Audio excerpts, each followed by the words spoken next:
ओम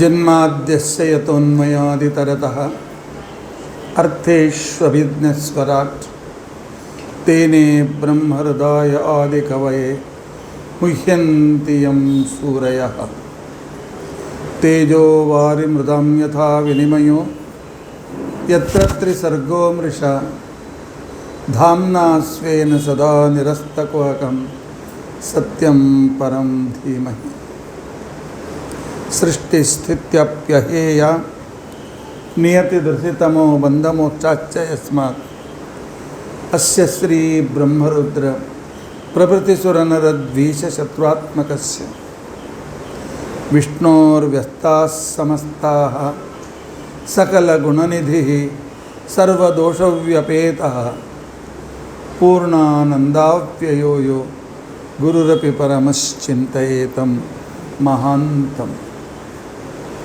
धर्मप्रोज्झितकैतवोऽत्र परमः निर्मत्सराणां सतां वेद्यं वास्तवं वस्तुशिवदं तापत्रयोन्मूलनं श्रीमद्भागवते महामुनिकृते किं वा परैः ईश्वरः सद्यो हृद्यवरुध्यतेऽत्र कृतिभिः शुश्रूषुभिस्तक्षणात् निगमकल्पतरोर्गलितं फलं शुकमुखादमृतद्रवसंयुतं पिबत भागवतं रसम् आलयं मुहुरहो रसिकाः भुवि भावुकाः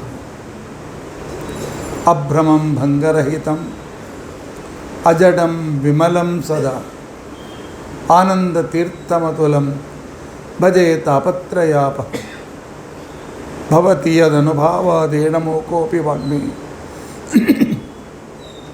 जडमतिरपि जन्तुर्जायते प्रज्ञमौलिः सकलवचनचेतो देवता भारती सा मम वचसि निधत्तां सन्निधिं मानसे च अस्मद्गुरुसमारम्भां टीकाकृत्पादमध्यगां श्रीमदाचार्यपर्यन्तां वन्दे गुरुपरम्परां विद्यायां विबुधाचार्यं वेदज्ञानाब्धिचन्दिरं दुर्मतध्वान्तमार्ताण्डं सत्यध्यानमुनिं भजे पञ्चाशद्वर्षपर्यन्तं सततं रामपूजकः श्रीसत्यप्रमोदगुरुराट् भासतां नो हृदम्बरे बन्धुस्त्वं गुरुरिष्टदैवतमिति त्वत्पादपङ्केरुहं प्राप्तं मां परिपालयेति सततं याचे निबद्धाञ्जलिः चित्तं मद्गुणदोषचिन्तनविदो नूनं मनां मा कृथाः श्रीसत्यात्मगुरो त्वदङ्घ्रियुगलं हित्वा न मे सद्गतिः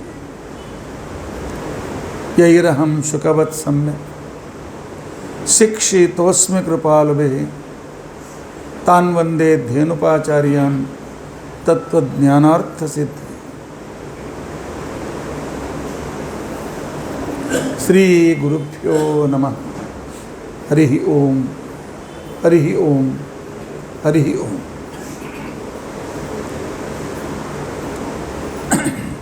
स्वस्तिस्तु अषेढसन्मङ्गलानि सन्तु श्लोकैकश्रवणपठनमात्रेण उक्तुश्च श्रोतॄणां निखिलकलिकृतकल्मषापनोदनपटुतरे धर्माद्यखिलपुरुषार्थसाधनीभूते अद्य श्रीमद्भागवत सप्ताहे तृतीय दिन कथा प्रारंभे सति किंचित पूर्वकथानुवादः। हरिः ओम हरिः ओम हरिः ओम।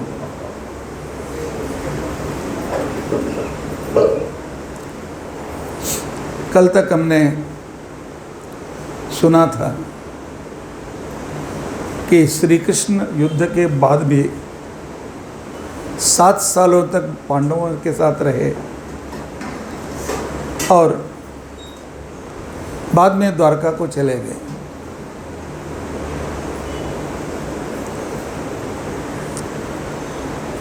और फिर 38 साल तक, अर्थात पांडव राज पर जब बैठे, वहाँ से 38 साल तक उन्होंने राज्य किया। और जब उन्हें मालूम हुआ कि श्री कृष्ण ने अपना अवतार कार्य समाप्त करना चाहा है और उसके लिए अपना यदुवंश वह स्वयं अपने सामने पूरा नाश करके जाने वाला है, तब शौनकादि ऋषि पूछते हैं कि श्री कृष्ण ने स्वयं अपने वंश को क्यों नाश किया। भगवान का उनका एक टाइम टेबल है, चाहे तो बदल सकते हैं, लेकिन भगवान को एक नाम भी है, सत्य संकल्प। अपना नियम और स्वयं कभी नहीं तोड़ते हैं।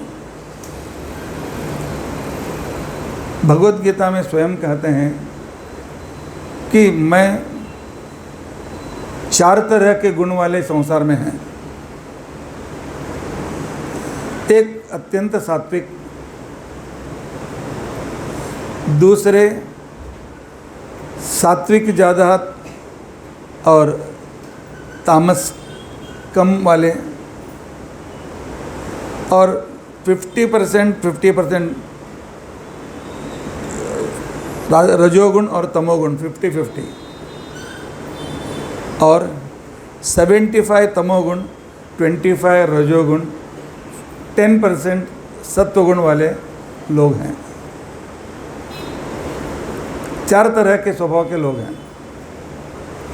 वे जन्म से ही भगवान के भक्त होकर के तो स्वयं उद्धार कर लेते हैं अपने आप को, और पूरे संसार का भी उद्धार करते हैं। उन्हें कहते हैं हम सात्विक, अर्थात उनमें रजोगुण और तमोगुण बहुत कम रहता है। सिर्फ अध्ययन करना, भगवान के बारे में चिंतन करना और भगवान के बारे में बताना, ये छोड़कर उनके ज़िंदगी में दूसरी इच्छा नहीं रहती है। वे हमेशा भगवान के चिंतन में ही रहते हैं। इसको संस्कृत में तपस्या कहते हैं। तपस्या गुण को प्रधान रख करके भगवान कृतयुग को चलाते हैं, अर्थात सत्ययुग। इसे सत्ययुग भी कहते हैं और कृतयुग भी कहते हैं। और उस समय में 100% पुण्य रहता है, पाप 0% रहता है। हाँ, 0.2, 0.10, 1 पूरा नहीं, पॉइंट में कुछ रह सकते हैं कुछ दुष्ट लोग, क्योंकि हर युग में ऐसे लोग होते हैं। और उसके बाद दूसरा युग है त्रेता युग। त्रेता युग में 75% पुण्य रहता है, 25% पाप रहता है। अर्थात रजोगुण थोड़ा और भी ज़्यादा हो गया, सत्वगुण थोड़ा कम हो गया। तो उस समय हम त्रेता युग में देखते हैं रावण, कुंभकर्ण और अनेक ऐसे जो 25%, लेकिन 75% अच्छे ही थे लोग। उनके लिए त्रेतायुग की रचना भगवान करते हैं। और तीसरा युग है द्वापर युग। द्वापर युग में 50-50, 50 पुण्य और 50 पाप रहता है। जैसे हम देखते हैं पांडव भी हैं, श्री कृष्ण भी हैं, कुछ अच्छे राजा भी हैं, लेकिन उतने ही बुरे राजा भी हैं। जरासंध है, कंस है, नरकासुर है, और दूसरे जो भी 50% अच्छे, 50% बुरे, उनके लिए द्वापर युग है। और चौथा युग है कलयुग। यहाँ पर 75% पाप रहता है 25% पुण्य रहता है। अर्थात इस युग में मनुष्यों के सत्व युग के सत्व गुण से भी 10 गुना तमोगुण रहता है और रजोगुण उससे भी थोड़ा ज़्यादा रहता है। हाँ, हर योग में रजोगुण तो ज़्यादा ही रहता है।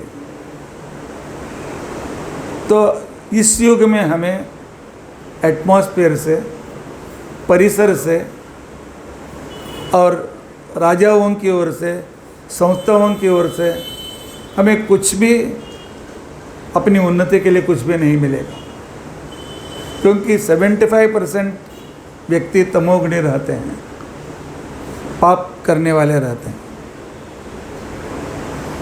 और अब पाप और पुण्य क्या होता है, कैसे पहचाने? महाभारत में अत्यंत सुलभ डेफिनेशन दिया गया है। जो किसी का भी उपकार नहीं करते हैं, कभी कभी अपने का भी उपकार नहीं करते हैं, और उस तरह के जो कार्य हैं वे सभी पाप हैं। जो स्वयं को भी उन्नत करके दूसरों के लिए उपकार करते हैं वह पुण्य है। परोपकार पुण्याय पापाय परपीडनम। हम दूसरों का भला कर रहे हैं तो पुण्य का काम कर रहे हैं, अपने लिए भी भला करेंगे और समाज के लिए भी। और पाप वह है, हम अपने लिए भी बुरा करते हैं और दूसरों को भी हम उनकी बुराई करते हैं, उनकी पीड़ा उनको देते रहते हैं, यही पाप है। तो इसको देख करके हम रोज़ सोते समय आज मैंने कितना परोपकार का काम किया, कितना दूसरों को पीड़ा देने का काम किया, हम ही हमारा प्रोपोर्शनल रोज़ देख सकते हैं। तो भगवान का एक नियम है, उसके वंश में जो भी उत्पन्न होते हैं,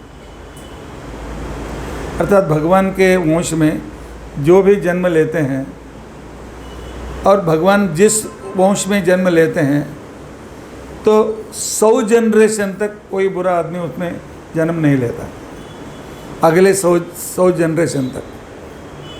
तो श्री कृष्ण ने सोचा मैं अपने जनरेशन को छोड़ करके जाऊंगा तो कलयुग के लिए चांस नहीं मिलेगा,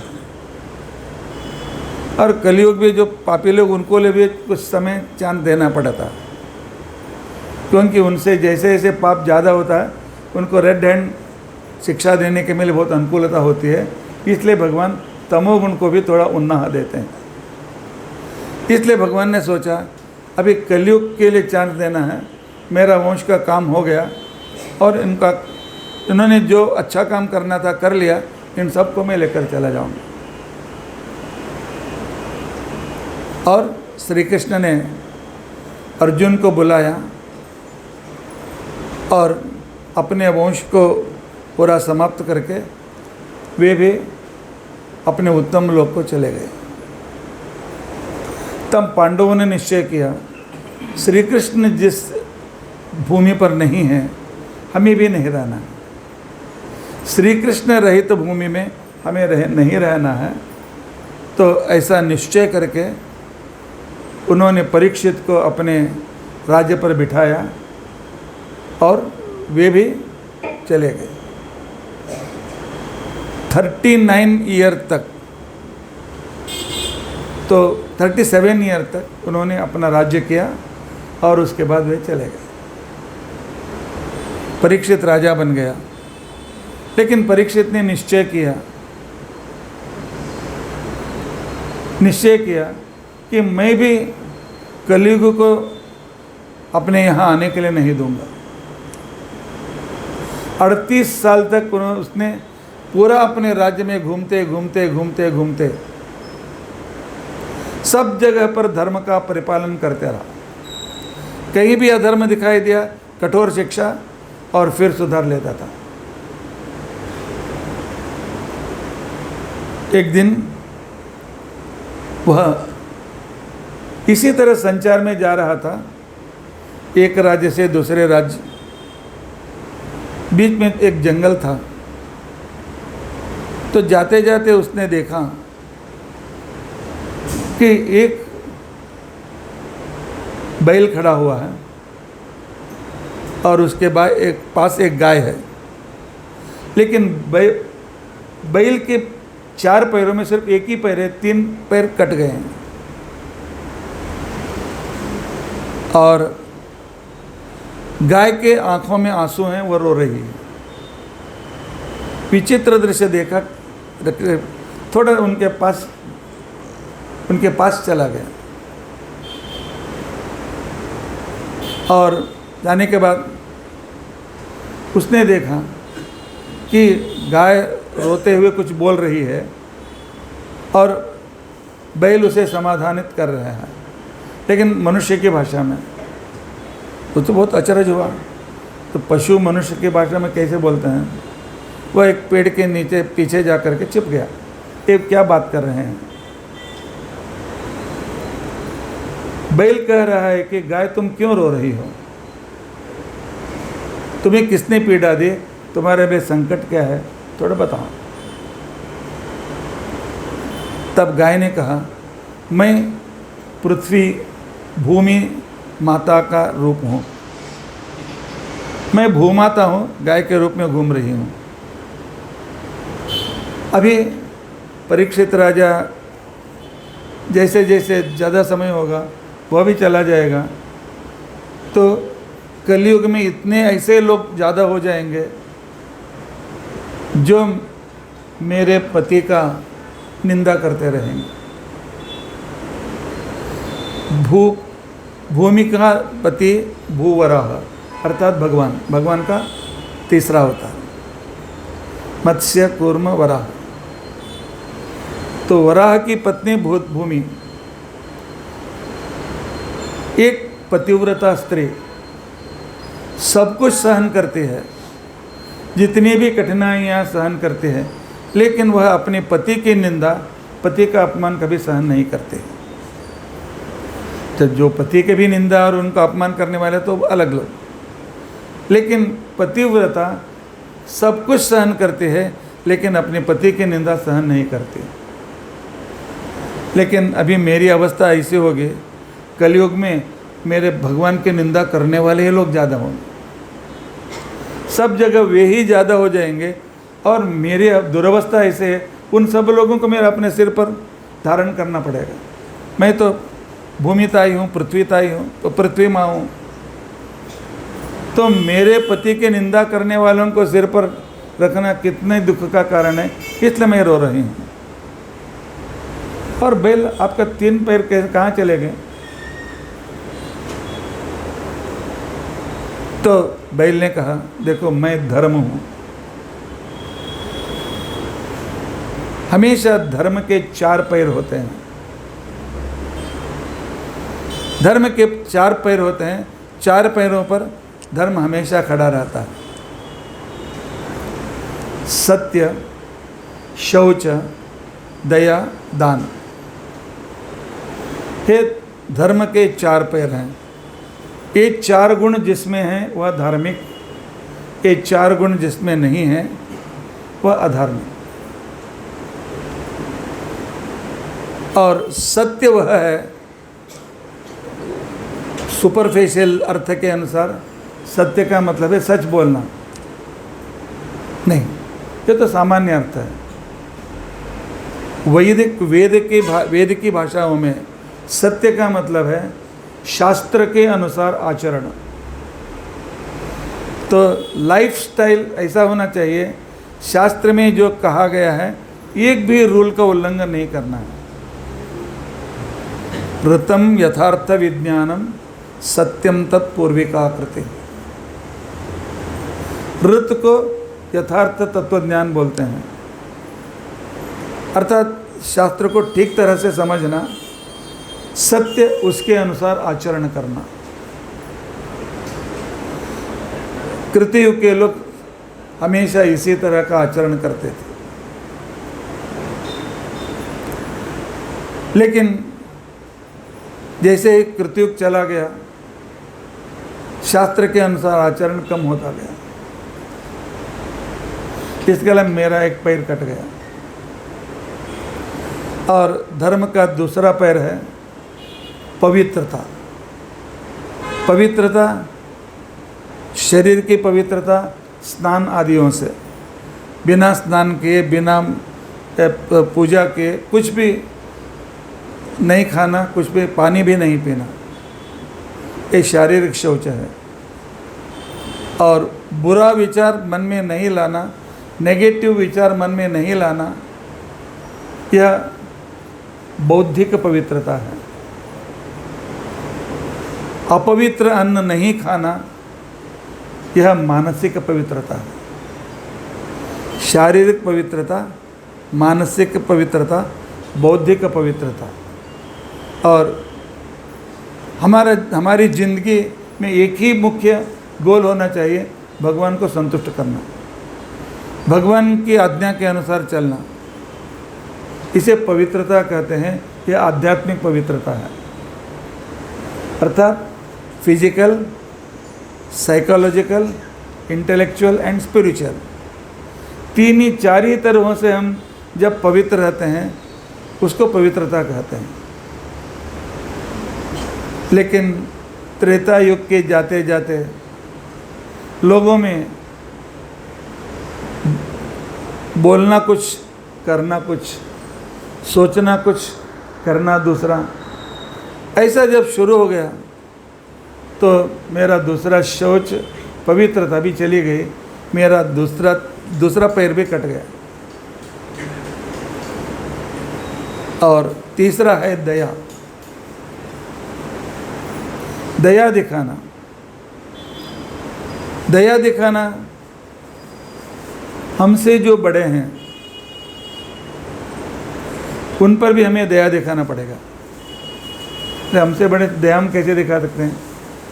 तो बड़ों का आदर करना, उनका मन नहीं दुखना चाहिए, ऐसे व्यवहार करना, चाहे गुरु हो, चाहे माँ हो, या पिता हो, या बड़ा भाई हो, या हमसे भी उम्र में जो बड़े हैं, तो उनका मन कभी नहीं दुखाना चाहिए।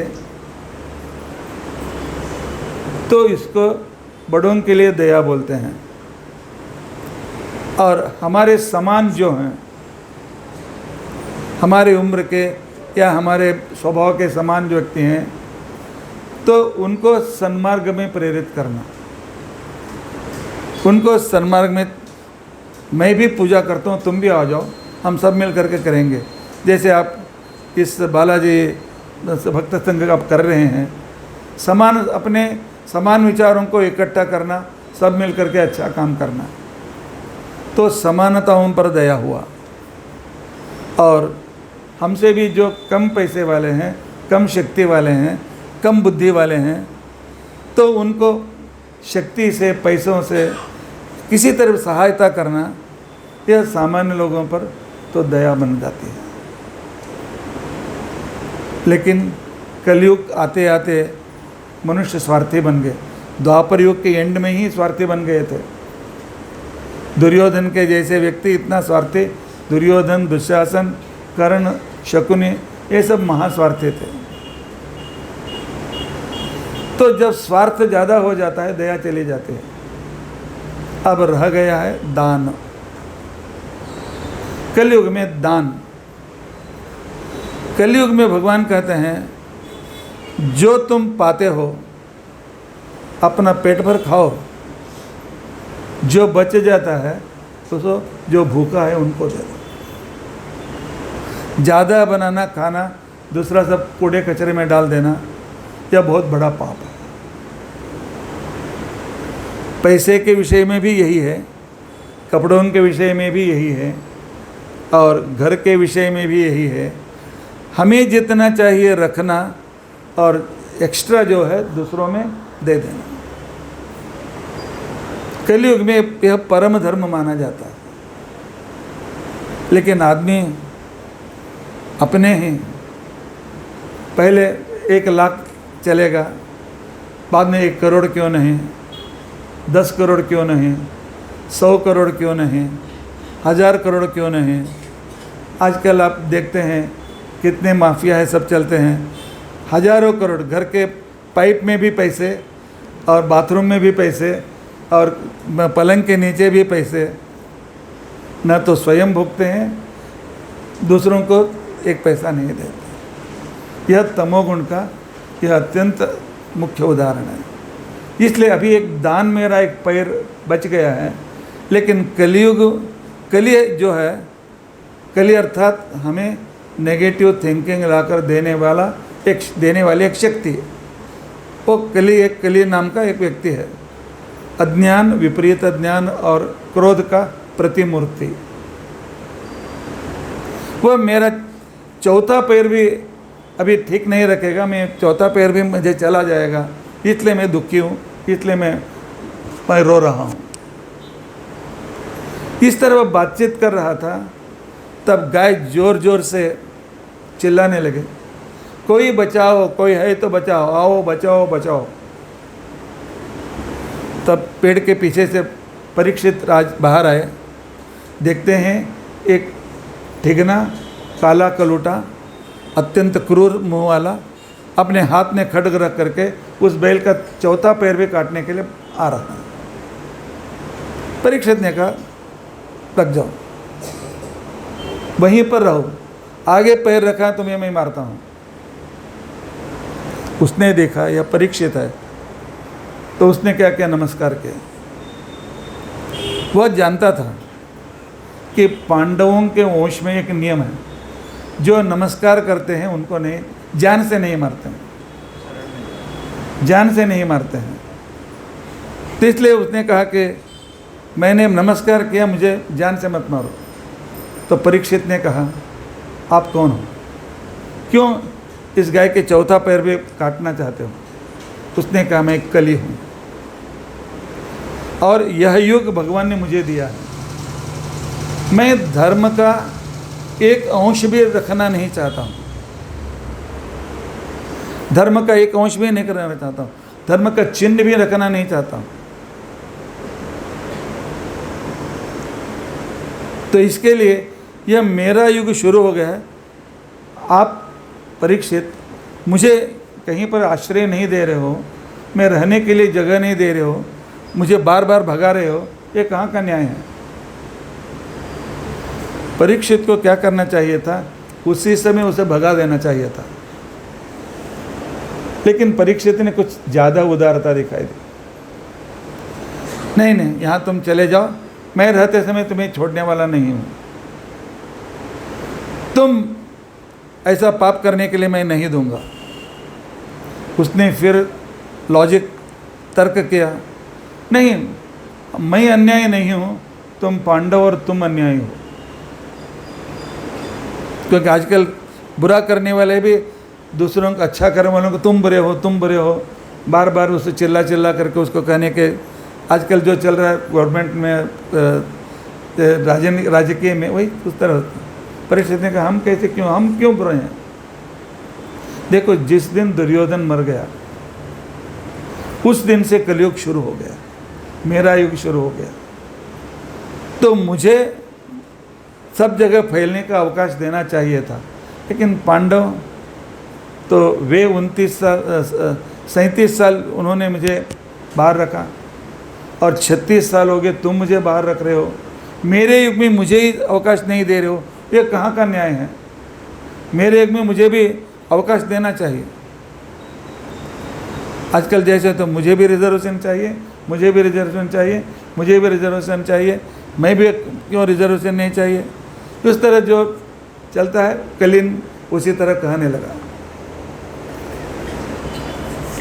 तो परीक्षित ने कहा, ठीक है, मैं अपने राज्य में तुम्हें फैलने के लिए नहीं दूंगा, लेकिन थोड़ा सा जगह दूंगा, तुम इतना मांग रहे हो। तो यहीं पर परीक्षित ने गलती की, दुष्टों को थोड़ा भी स्थान नहीं देना चाहिए, क्योंकि आजकल तुम लोग जानते हो, कोई एक आदमी गांव में आता है कि मुझे आश्रय चाहिए, तो फिर एक एक करके अपने लोगों को लेकर आएगा, बाद में उन लोगों को दूसरों को भी ब्रेन वॉशिंग करके मेरा धर्म श्रेष्ठ है, तुम मेरे धर्म में आओ, मेरे धर्म में आओ। जैसे दूसरे धर्म के लोग हिंदुस्तान में पसरते गए। शुरू में उनका आश्रय देना ही गलत था।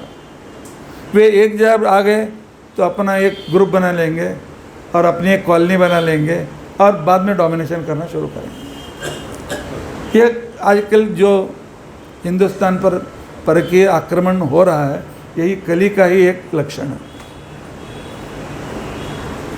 तो लेकिन उसने दिया, जाओ तुम्हारा परिवार के लिए मैं 4 जगह दे देता हूँ, उसमें जाकर के तुम रहो। पहला है द्योतम, स्त्रिय सोना।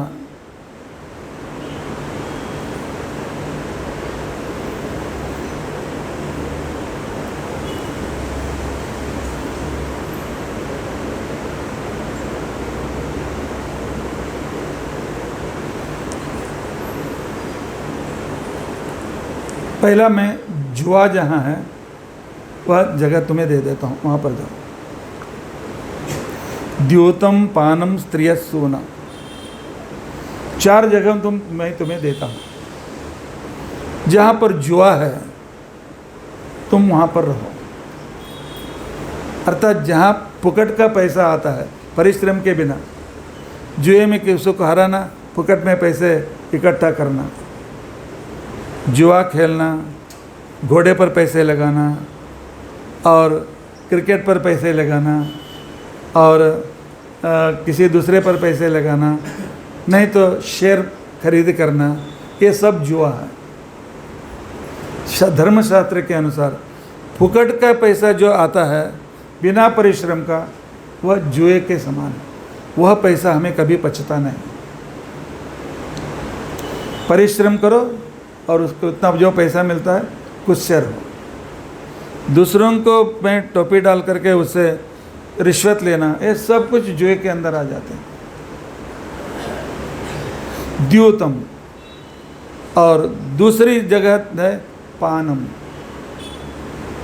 शराब पीना या जो भी अपवित्र वस्तु हैं उनको पीना, तो उसमें जा कर के रहो। और तीसरा, जहाँ पर स्त्रियाँ अपना शरीर दिखाना ही एक सौंदर्य मानते हैं, जितना कम कपड़ा पहनना वो बहुत श्रेष्ठ मानते हैं, तो वहाँ पर जाकर के तुम रहो। और चौथा जगह है हिंसा, हिंसा में जाकर के रहो। अर्थात ये 4 जगह हैं, इनके साथ हम रहें, हमारा पतन निश्चित। द्योतम पानम स्त्रिय सोना यत्रा धर्मश्चतुर्वेदा। लेकिन कली को जगह नहीं चाहिए था, कली को परीक्षित राजा के ऊपर डोमिनेट करना चाहिए था। किसी तरह परीक्षित पर डोमिनेट किया, एक बार धर्म के मुख्य व्यक्तियों पर डोमिनेट किया, तो मैं अधर्म को सब जगह फैलाने के लिए फ्री हो जाऊंगा।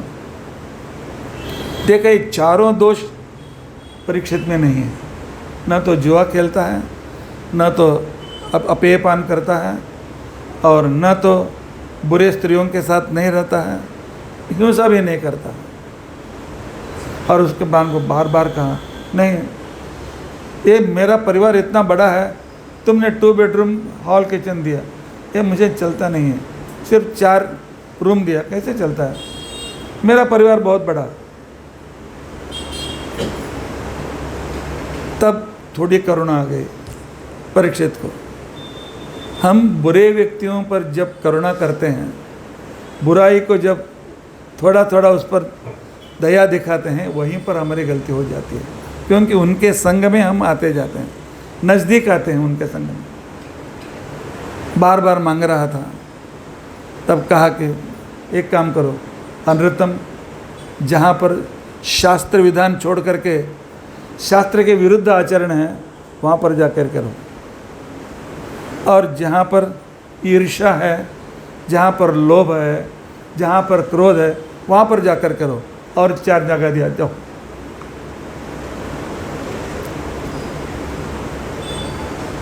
लेकिन इसने देखा कि ये भी दोष परिषद में नहीं है। यह शास्त्र के विरुद्ध नहीं जाता है, अन्यतम लोभ भी नहीं करता है, अनवश्यक इच्छा नहीं करता है, और यह क्रोध भी नहीं करता है। और भी जगह दो, और एक जगह दो। जैसे जैसे कली के साथ उसका कॉन्वर्सेशन चालू हुआ तो परीक्षित कुछ भूलने लगा। गड़बड़ में कह दिया, अच्छा ठीक है, सबको प्यारा है सोना, सुवर्ण, पैसे, उस पैसे में तुम्हें स्थान दे दिया, ले लो। कली खुश हो गया क्योंकि परीक्षित के पास भी पैसे हैं, तो मैं परीक्षित में प्रवेश करने के लिए योग्य हो गया। और उसने न जाने अनजाने में परीक्षित पर उसने डोमिनेट कर दिया। हमें इससे भी हमें शिक्षा लेनी, सिर्फ कहानी सुन करके हमें भूलना नहीं है। ये 9 स्थान जो हैं उनसे हमेशा चौकन्ना रहना चाहिए, परहेज करना चाहिए। फुकट के पैसे, जिसे कहते हैं जुआ भी कहते हैं, और अपेय पान। आजकल अपेय पान ही हमारा काम हो चुका है। अब पूछते हैं कि अपेय पान हम शराब कहाँ पीते हैं? नहीं, सिर्फ शराब अपेय पान नहीं है, खड़ा होकर के पानी पीना यह भी शराब है। धर्मशास्त्र के अनुसार कितना सूक्ष्म है देखिए। जब खड़ा होकर हम पानी पीते हैं, ब्रेन पर उसका प्रेशर पड़ता है और बाद में हमारे जॉइंट का पेन शुरू हो जाता है। खड़े होकर के पानी नहीं पीना है, मुंह लगा करके पानी पीना, अर्थात मेरे ही मैं जूठन को फिर लाना, वह भी तमोगुण है। और जितना पानी लिया लोटा में आपको पीने का है, उतना ही पानी लोटा में डालो, उतना पी लो, पूरा पी लो। बाकी रह गया उसे फेंक दो। लेकिन आजकल हर एक के साथ बाटली, हम जहाँ भी जाते हैं बाटली लेकर के जाते हैं। पानी अत्यंत पवित्र वस्तु है, उसको जूठन किए बिना लेना चाहिए, धर्मशास्त्र का नियम। इसके पीछे बहुत बड़े कारण हैं, साइंटिफिक कारण भी हैं और अनेक भी कारण हैं। क्यों हम जब इस तरह करना शुरू करते हैं, और धर्मशास्त्र में कहा गया है जिस देश में पानी को बेचा जाता है उस देश में महापुर, अकाल, दुष्काल सब कुछ बार बार आते रहेंगे। आज उसका हम भोग लगाएं। पहले किसी भी हालत में पानी बेचते नहीं थे। पानी, हवा और अन्न, ये 3 को बेचना यह भगवान से चोरी करके बेचने के जैसा है, क्योंकि मनुष्य की जिंदगी के लिए ये 3 अत्यंत आवश्यक है, हवा, पानी और आहार। इसके लिए पहले क्या करते थे, तो धर्मशाला बना करके हर एक गांव में 1-2-3 धर्मशाला रहता था। जो भी उस गांव में जाते थे तो धर्मशाला में जा करके फुकट में खाना खा करके पूरे आगे चले जाते थे। कितना भी गरीब गांव हो वहाँ पर एक अन्नशाला रहता था, तो किसी एक पैसा नहीं लेते थे। और हर एक 10-20 घर के बाद एक हाउस बनाते थे या बहुत घड़ा लगते थे, जाकर पानी पियो, आगे बढ़ो। और हवा, लेकिन आज हम तीनों को बेच रहे हैं, इसलिए यही महापाप है। इसको पान कहते हैं, द्यूतम पानम। और तीसरी बात है स्त्री, स्त्री हो या पुरुष हो, अपना शरीर दिखाने के लिए नहीं रहता है। यह शरीर भगवान का मंदिर है। और भगवान का मंदिर, क्या हम रोड में भगवान की मूर्ति रखते हैं? क्या हम कंपाउंड में भगवान की मूर्ति रखते हैं? नहीं, भगवान के लिए एक गर्भगृह बना करके रखते हैं। अर्थात हमेशा वह जो शक्ति है, वह शक्ति फ्री नहीं होना चाहिए। इसलिए पुरुष हो या स्त्री हो, अपने शरीर को हमेशा ढक करके रहना, यह मंदिर है। मंदिर पर दुष्ट लोगों का दृष्टि नहीं पड़ना चाहिए। लेकिन पाश्चात्य संस्कृति, जितना कम कपड़ा पहनो, और आज भी तुम लोग देखते हैं, एडवर्टाइजमेंट देखो या कोई पिक्चर देखो तो हीरो पूरा कपड़ा पहनता है लेकिन हीरोइन बहुत कम कपड़ा। क्यों? यही कली है और यही अधर्म का मूल कारण। दूसरों को मन को विकृत करना यह कली का स्वभाव माना जाता है। और हिंसा, बिना कारण किसी की भी हिंसा मत करो। अनिवार्य है, उस समय हिंसा के बिना दूसरा काम नहीं है। कोई चाकू लेकर के तुम पर आ रहा है, तुम भी उसे मार करके भगाओ, आत्मरक्षा करो, लेकिन तुम अनावश्यक आक्रमण मत करो। ये 4 पाप के स्थान हैं। और उसके बाद अनृत, शास्त्र के विरुद्ध आचरण करना। हमने क्या किया? तो हमारे यहाँ जो भी नियम था, ड्रेस कोड हमने बदल दिया, और फूड जो भी आहार के नियम, पवित्र आहार का नियम था, उसे भी हमने छोड़ दिया।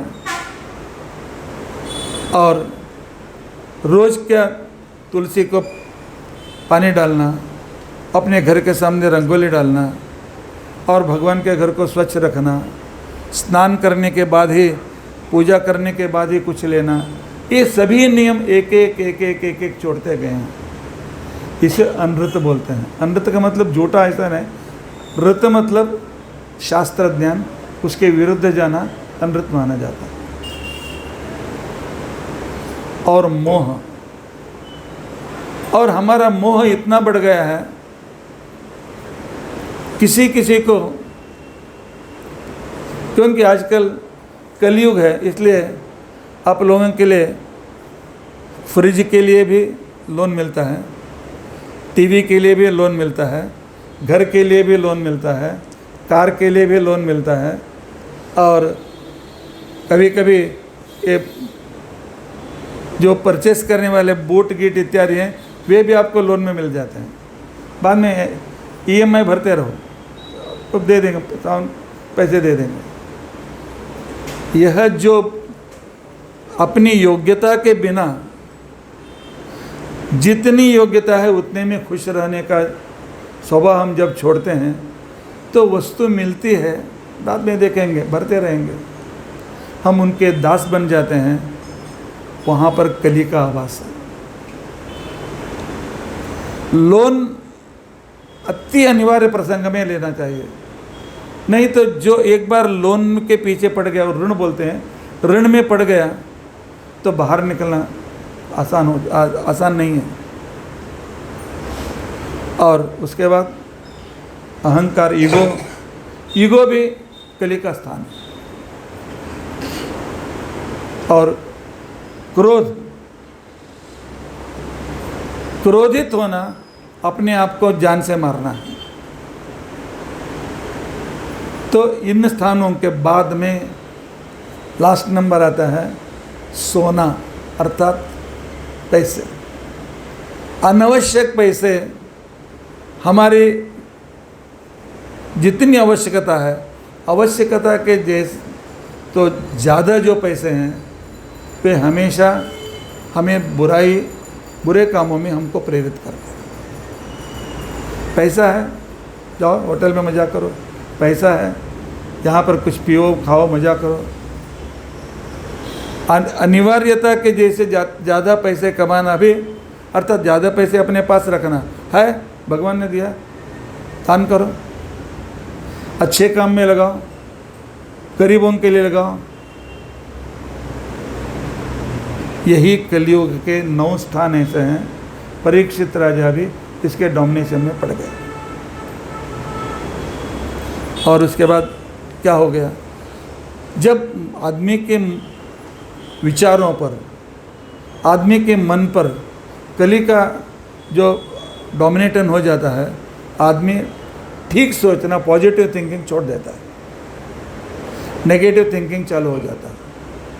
यह साइकोलॉजिकली 100% करेक्ट है। एक दिन वह शिकार के लिए गया था। शिकार, राजा लोग शिकार को जाते थे, कारण इतना ही था, ऋषि मुनि जहाँ रहते हैं वहाँ कोई क्रूर प्राणी हैं, उनको जो पीड़ा दे रहा है उनको मारने के लिए जाते थे, मजा के लिए, मनोरंजन के लिए नहीं जाते थे। ऋषि मुनि उनके आश्रम की रक्षा करने के लिए वे शिकार करने के लिए जाते थे। एक बार शिकार करने के लिए गया, दोपहर का 11 साढ़े 11 बज गए होंगे, बहुत प्यास लगी। देखता है कहीं पर कोई आश्रम मिलेगा, कुछ पीने के लिए पानी मिलेगा क्या। दूर में एक आश्रम दिखाई दिया, वो गए आश्रम में, उसने प्रवेश किया। देखा सामने एक पेड़ के नीचे एक मुनि बैठ करके आंख मूंद करके तपस्या कर रहा है। तो उसे प्यास लगी थी और वह कहने लगा, प्यास लगी है, पानी दीजिए, पानी दीजिए, पानी दीजिए। लेकिन आश्रम में कोई दूसरा नहीं था और वे ध्यान में थे, जिसे समाधि बोलते हैं। समाधि की अवस्था में जब ध्यान करते हैं, बाहर की आवाज़ उनको सुना ही नहीं देता। यह सर्वसामान्य नियम है। और आदमी में एक धर्म के प्रमुख नियम है, तुम अपने प्यास और भूख पर कंट्रोल करो। प्यास लगी, थोड़ा समय देखो, अपने आप ठीक हो जाता है, क्योंकि शरीर में भगवान ने ऐसे व्यवस्था की है। प्यास लगते ही पानी पीना चाहिए, ऐसा कोई नियम नहीं है। हाँ, सुलभता से मिल रहा है, ठीक है। भूख पर भी कंट्रोल रखना चाहिए, क्योंकि प्यासा और भूखा व्यक्ति ही पाप करता है। बुभुक्षितः किम न करोति पापम। हमें कपड़े की भूख है, पैसों की भूख है, और ऐश आराम की भूख है, और सोफिस्टिकेटेड की भूख है, और हाई फाई सोसाइटी की भूख है। इसलिए हम अन्याय के पैसों से सब कुछ पाने की कोशिश करते हैं। ये सभी कली के स्थान हैं। कली का तो डोमिनेशन हो गया था, तो उसने सोचा ये तो जो ऋषि बैठा हुआ है वो तो ढोंगी है। मैं इतना जोर जोर से बोल रहा हूँ, प्यास लगी है, पानी दो, पानी दो, वो सुन नहीं रहा है। तो उसे गुस्सा आ गया। पहले नेगेटिव थिंकिंग, पॉजिटिव भी विचार कर सकता था, ये तो ध्यान में बैठा होगा, इसको मुझे डिस्टर्ब करना मेरा काम नहीं है, दूसरी जगह मैं चला जाऊँ। लेकिन नहीं, कली का आवेश हो चुका था।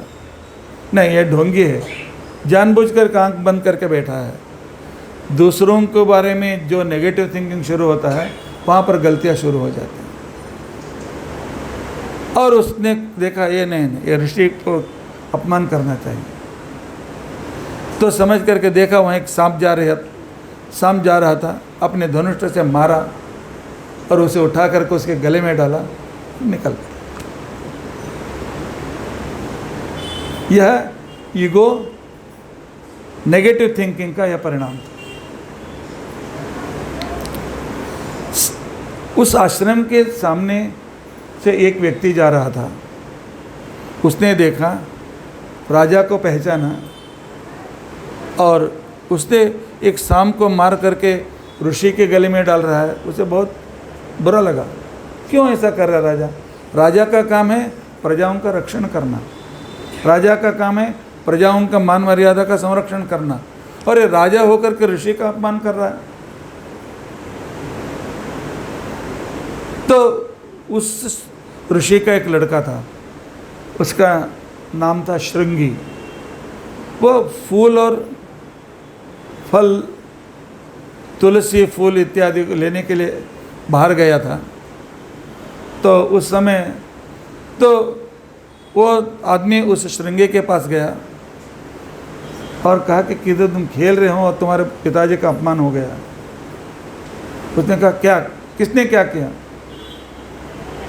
उसने कहा एक राजा तुम्हारे आश्रम में आया था, एक सांप को मार करके तुम्हारे पिताजी के गले में डाल करके चला गया। श्रृंगी ने कहा नहीं, उसको शिक्षा देनी ही चाहिए, अन्याय को कभी क्षमा नहीं करना चाहिए। वह था 8 साल का लड़का, लेकिन 5वीं उम्र में ही उसका उपनयन हो चुका था। 3 साल में 1 करोड़ गायत्री जप उसने किया था। कोई भी मंत्र विधि पूर्वक हम 1 करोड़ बार जप करते हैं, उस मंत्र की सिद्धि हमें प्राप्त होती है। अर्थात हम जो बोलते हैं वह सच होता है, चाहे अच्छा बोले या बुरा बोले।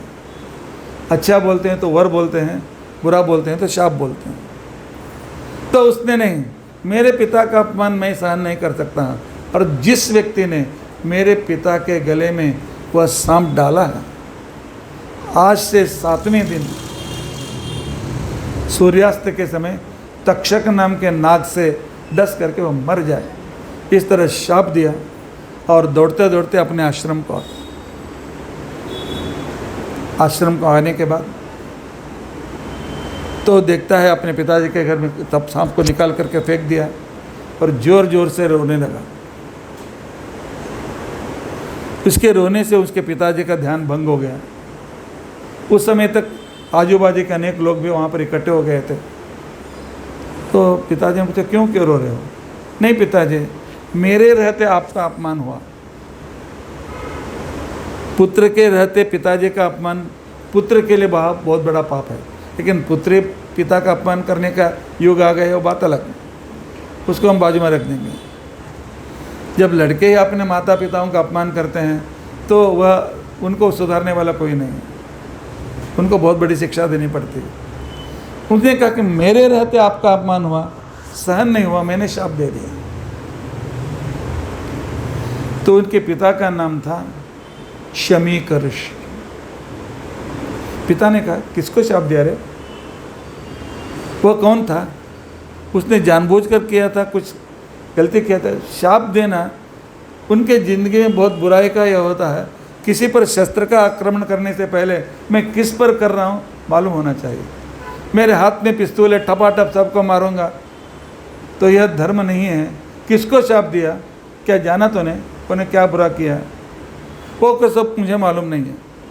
आपका अपमान उसने किया, मैंने शाप दे दिया। शमीकर्ष ने अपने ज्ञान दृष्टि से सोचा, उन्होंने कहा, श्रृंगी तुमने बहुत बड़ा बुरा काम किया, तुमने अच्छा नहीं किया। इसलिए कहते हैं कि वेपन्स छोटे व्यक्तियों के हाथ में नहीं देना चाहिए।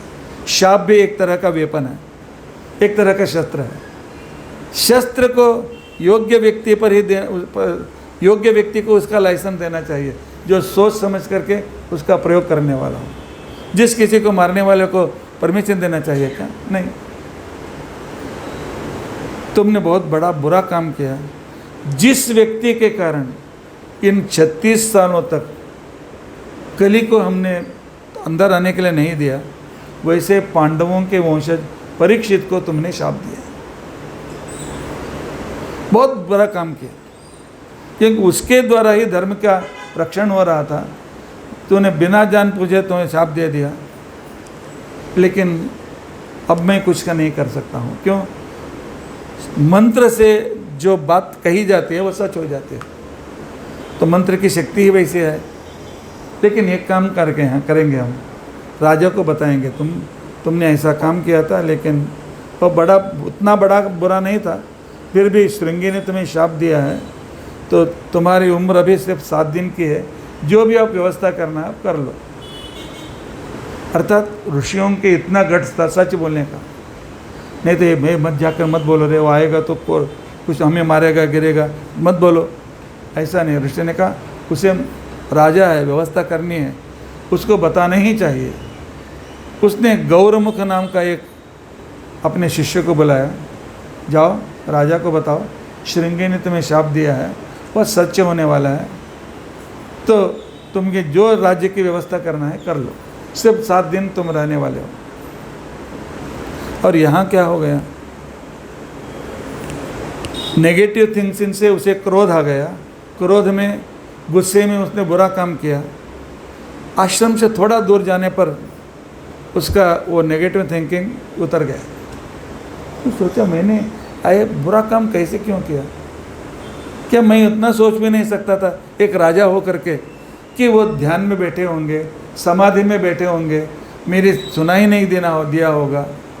या पॉजिटिव थिंकिंग है? नहीं तो वे दोनों मेरे मित्र हैं, वहाँ जाकर कुछ बोल रहे हैं, तो मैं यहाँ से सोच सकता हूँ मेरे बारे में ये कुछ लोग ये बोल रहे हैं, मुझे गाली दे रहे हैं, ये नेगेटिव थिंकिंग। हाँ, उनका कुछ काम होगा तो सोचते बात करते होंगे, यह पॉजिटिव थिंकिंग। अर्थात स्वार्थ के दृष्टि से दूसरों को देखना यह नेगेटिव थिंकिंग माना जाता है, और अच्छा भलाई की दृष्टि से अच्छी तरह से सोचना यह पॉजिटिव थिंकिंग माना जाता है।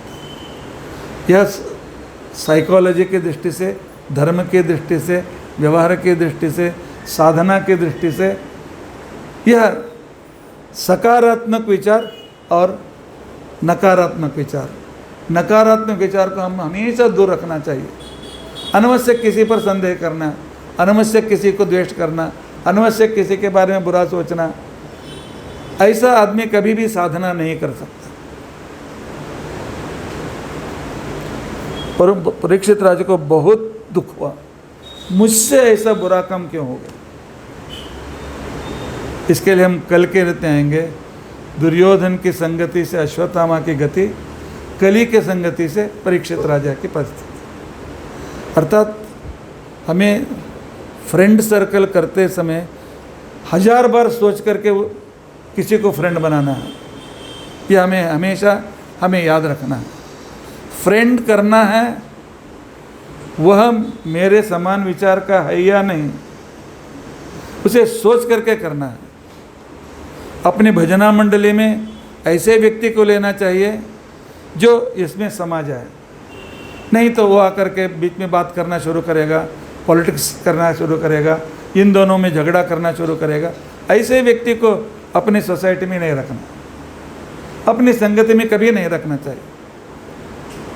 लेकिन उसने कली की संगति की, परीक्षित राजा से भी गलती हो गई, बहुत पश्चाताप हुआ। अब क्या करूं? वापस जाने का विचार कर रहा था, जा करके ऋषि से क्षमा मांग लूं, क्योंकि वह स्वभाव से अच्छा था, लेकिन कली के संगति से नेगेटिव थिंकिंग आ गया था। उस समय गौरमुख नाम का शिष्य उनके पास आया। परीक्षित राजा, हाँ बोले, आपने शमीक ऋषि, जिस ऋषि का अपमान किया था उनका नाम था शमीक।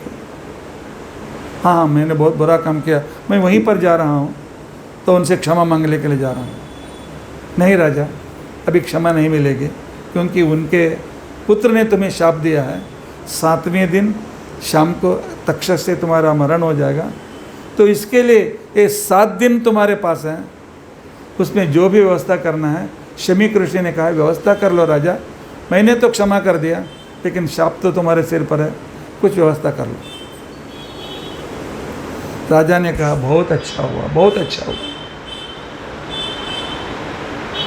गौरमुख ने पूछा, बहुत अच्छा, शाप मिल गया, बहुत अच्छा हुआ, या क्या ऐसी बात क्यों कर रहे हो? नहीं, हम जो गलती करते हैं उसकी शिक्षा यहीं पर मिलना चाहिए, उसका प्रायश्चित यहीं पर होना चाहिए। नहीं, हम सब हमारा पाप बढ़ता गया, बाद में नरक में पड़ेंगे, नरक में दुख, बाद में नरक से आने के बाद बुरी संगति में, गरीबी में, और भी पाप के पाप, एक पाप से दूसरा, दूसरे से तीसरा, तीसरे से चौथा होता जाता है। तो मेरी गलती के लिए शाप मिला, शिक्षा मिली, बस मेरा पाप धुल गया, ठीक है, मैं 7वें दिन मरने के लिए तैयार हूँ। पॉजिटिव थिंकिंग था उसका, और वह अपने राज्य को आ गया। दोपहर 1 बजे के तक तो मंत्रियों को बुलाया, मेरी उम्र सिर्फ 7 दिन है, उसमें अभी एक 1/4 चला गया है, मैं अभी हरिद्वार को जाऊंगा और वहाँ प्रायोपवेश के लिए बैठूंगा। प्रायोपवेश का मतलब है मरने तक आहार पानी छोड़ करके भगवान का ध्यान करना, भगवान का ध्यान करते रहना, ना पानी ना आहार, अपने आप जीव चले जाए तब तक भगवान का नाम लेते रहना, भगवान के चिंतन करना, उसे प्रायोपवेश कहते हैं। अपने पुत्र जन्मेजय को एक आधा घंटे में राज्य पर बिठाया, उसको राज्य की जिम्मेदारी दे दी। शाम तक वह पहुंच गया हरिद्वार। लेकिन राजा प्रायोपवेश के लिए हरिद्वार आ रहा है, यह बात सब जगह फैल गई। आज के जैसे इंटरनेट नहीं था, मोबाइल नहीं था, फ़ोन नहीं थे, लेकिन उस समय के लोगों में दूसरों के विचार जानने की एक बड़ी शक्ति थी। परीक्षित राजा हरिद्वार पहुंचने से पहले हजारों ऋषि मुनि वहाँ पर इकट्ठे हो गए थे।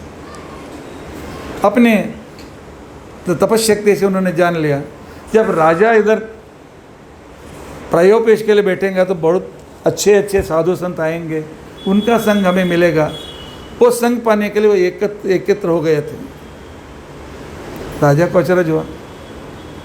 राजा आने के बाद राजा ने कहा कि मैं प्रायोपवेश के लिए बैठ रहा हूँ, क्योंकि अभी मेरी ज़िंदगी में सिर्फ 6.5 दिन बाकी हैं, ज़्यादा नहीं। लेकिन 6.5 दिन में मैं ऐसी साधना करूँगा, फिर मुझे दूसरा जन्म नहीं मिलना चाहिए। मिलेगा तो भी ठीक जन्म मिलना चाहिए, इसलिए भगवान की उपासना मैं करूँगा। और सब ऋषि मुनियों को, उन ऋषियों मुनियों में स्वतः वेदव्यास भी आ गए थे। उस ऋषियों मुनियों में परशुराम भी वहाँ थे। वेदव्यास मतलब शुक्राचार्य के पिताजी भी थे। और वशिष्ठ, विश्वामित्र, कौंडिन्य, दूर्वासा, जो भी प्रसिद्ध ऋषि सब आ गए थे कि परीक्षित राजा पांडवों का वंशज तो यहाँ पर बैठ रहा है तपस्या के लिए, तो बहुत श्रेष्ठ संत आ जाएंगे, उनका दर्शन मिलेगा। परीक्षित ने उनको साष्टांग नमस्कार किया। मैं आप लोगों से 2 वर मांगने वाला हूँ। अपनी ज़िंदगी के लिए नहीं मांगूंगा मैं, क्योंकि मुझे शाप स्वीकार करना है। शाप स्वीकार करूँगा तो मेरे पाप का प्रायश्चित हो गया। जब हम गलती करते हैं, अपना प्रायश्चित हमें कर लेना चाहिए। पाप को बाकी नहीं रखना चाहिए। पाप को बाकी रखेंगे तो नरक में जाना पड़ेगा। नरक से आने पर तो बुरी संगति में वहाँ पर चले, पाप का शेष दूसरे ब्राह्मण, उससे पाप और उसके बाद में पाप, वो बढ़ता ही जाएगा। इसी जन्म में हमें प्रायश्चित करना है। इसके लिए मैं 2 वर आपसे मांगूंगा। एक मेरा वर है कि तो मेरा दूसरा जन्म हो गया नहीं, मुझे मालूम नहीं, लेकिन जितने भी जन्म मुझे आए, आप लोगों के जैसे सज्जनों की संगति मुझे मिलना चाहिए। सज्जन संगति, महात्माओं की संगति मिली, अपना जीवन हम अच्छी तरह सुधर गया, हम उद्धृत हो गए। इसके लिए आप लोगों की संगति जन्म जन्म में मुझे चाहिए। यह मेरा पहला वर है। और दूसरा वर है कि मुझे कभी भगवान का नाम की विस्मृति नहीं होना चाहिए। भगवान को मैं कभी नहीं भूलूं, इस तरह आप लोग आशीर्वाद दीजिए। भगवान की विस्मृति नहीं और सज्जन संगति, ये 2 मुझे आप दे दीजिए, तो जिससे मैं अपने आप को उद्धार कर लेता हूँ। ये सिर्फ कहानी नहीं, इन दोनों के बारे में आप कल तक भी सोचिए। सज्जनों की संगति से पॉजिटिव थिंकिंग बढ़ता है और भगवान के नाम से पापों का प्रायश्चित हो जाता है। हम जितना भगवान का नाम लेंगे, हमसे जान अनजाने में जो भी पाप हैं अपने आप दूर हो जाते हैं। इसका मतलब यह नहीं कि आज सुबह से शाम तक पाप करूं, शाम को बैठ करके भगवान का नाम ले लूं और ख़त्म हो गया, फिर दूसरे दिन पाप करने के लिए चांस, ऐसा नहीं। प्रायश्चित जिंदगी में एक बार होता है, दूसरे दिन तीसरे दिन नहीं। इसलिए अब तक जब तक हमको पॉजिटिव थिंग हमारे ध्यान में आया, तब एक बार निश्चय कर लेना चाहिए, अब पाप का काम नहीं करूँगा। हाँ, अनजान में जो होते भगवान देख लेंगे, लेकिन जानबूझ कर को पाप करना हमें कभी भी नहीं करना चाहिए। उस समय इसी वस्त्र वर मांग रहा था, ऋषि लोगों ने तथास्तु बोल रहे थे। वहाँ पर कोई ध्वनि सुनाई दे, मारो मारो, पकड़ो पकड़ो, कोई यहाँ पर पागल आया है, देखो कैसा है। ऐसे बच्चे लोग, कुछ लोग चिल्ला रहे थे। राजा ने कहा, इधर कैसा कौन पे पागल का है? उठ करके देखते हैं शुकाचार्य जी आ रहे हैं। 16 साल के युवक, दिगंबर, अवधूत, इसलिए सब बाल पैठे ऐसे हो गए थे, शरीर में धूल पड़ गया था। उन लोगों ने उसको पागल समझा, लेकिन श्रेष्ठ तत्वज्ञानी। तो परीक्षित राज भागता गया। राजा आया समझ करके दूसरे लोग भाग गए। उन्होंने उनका पैर पकड़ा, हाथ पकड़ करके लेके आया और अच्छे आसन पर उन्हें बिठाया, अर्घ्य पाद्य और पूजा की। क्योंकि वेदव्यास जी के पुत्र, परम ज्ञानी, अत्यंत श्रेष्ठ व्यक्ति, ऐसे लोगों की संगति मिलना बहुत सामान्य नहीं है, पुण्य होता तो मिलता है। इतना कह करके राजा हाथ जोड़ करके खड़ा हो गया। शुकाचार्य ने पूछा, राजा तुम्हारे मुंह पर के लक्षण से मुझे ऐसा लग रहा है तुम मुझे कुछ पूछना चाहते हो, क्योंकि जब ज्ञानी हमें मिलेगा उस समय आपके मन में जो भी समस्या हैं उनसे पूछ करके दूर कर लो। पूछूं कि नहीं, वो कुछ कह लेंगे क्या, और योग्य ज्ञानी है तो अवश्य प्रश्नों का उत्तर देंगे। हम जब भी ज्ञानी लोग मिलते हैं उनके साथ आप कैसे हैं, ठीक है कि नहीं, आपकी बीबी बच्चे कैसे हैं, ये सब कुछ नहीं। अपना संशय उनके सामने रखो और उसे दूर कर लो, क्योंकि ऐसे व्यक्ति का मिलना बहुत कम होता है। मिलेंगे तो हमारा संशयों को दूर करना चाहिए। राजा ने कहा, हाँ एक पूछना है, आप पूछो क्या चाहते हो।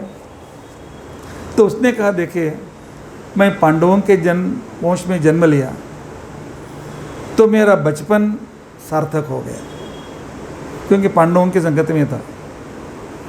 और बाद में भीम, अर्जुन, कृष्ण, कृपाचार्य, इनके जो मार्ग दिखाया गया था उस मार्ग से मैंने राज्य किया, इसलिए मेरी पूरी जिंदगी भी सफल हुआ है।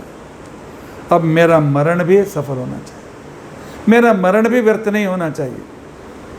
मरण की सफलता, क्योंकि मेरी मृत्यु भी ऐसे बेड में पड़ करके रोते रोते नहीं जाना चाहिए, कुछ करके जाना चाहिए।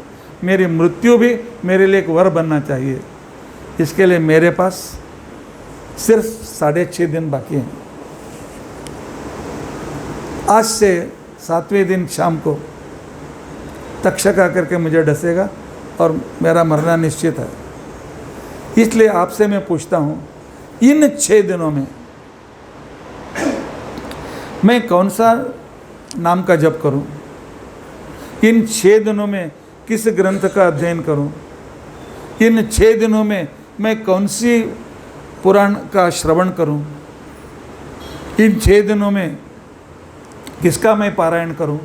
ये 6 दिन मुझे ऐसा जाना चाहिए कि 6 दिन की साधना से तो मैं अगला जन्म पाने के लिए भगवान के पास चला जाऊँ, वहाँ पर स्थिर उनके पास से सुख से मैं रहूँ। ऐसा उपाय आप बताइए। अर्थात अपने वृद्धाप्य को, बुढ़ापे को, अपने अंतिम समय को भी सार्थक बनाना, यह भी एक बुद्धिमानी है। तो शुकाचार्य ने कहा, शाबाश राजा, शाबाश। ऐसा प्रश्न बहुत कम लोग सोचते हैं।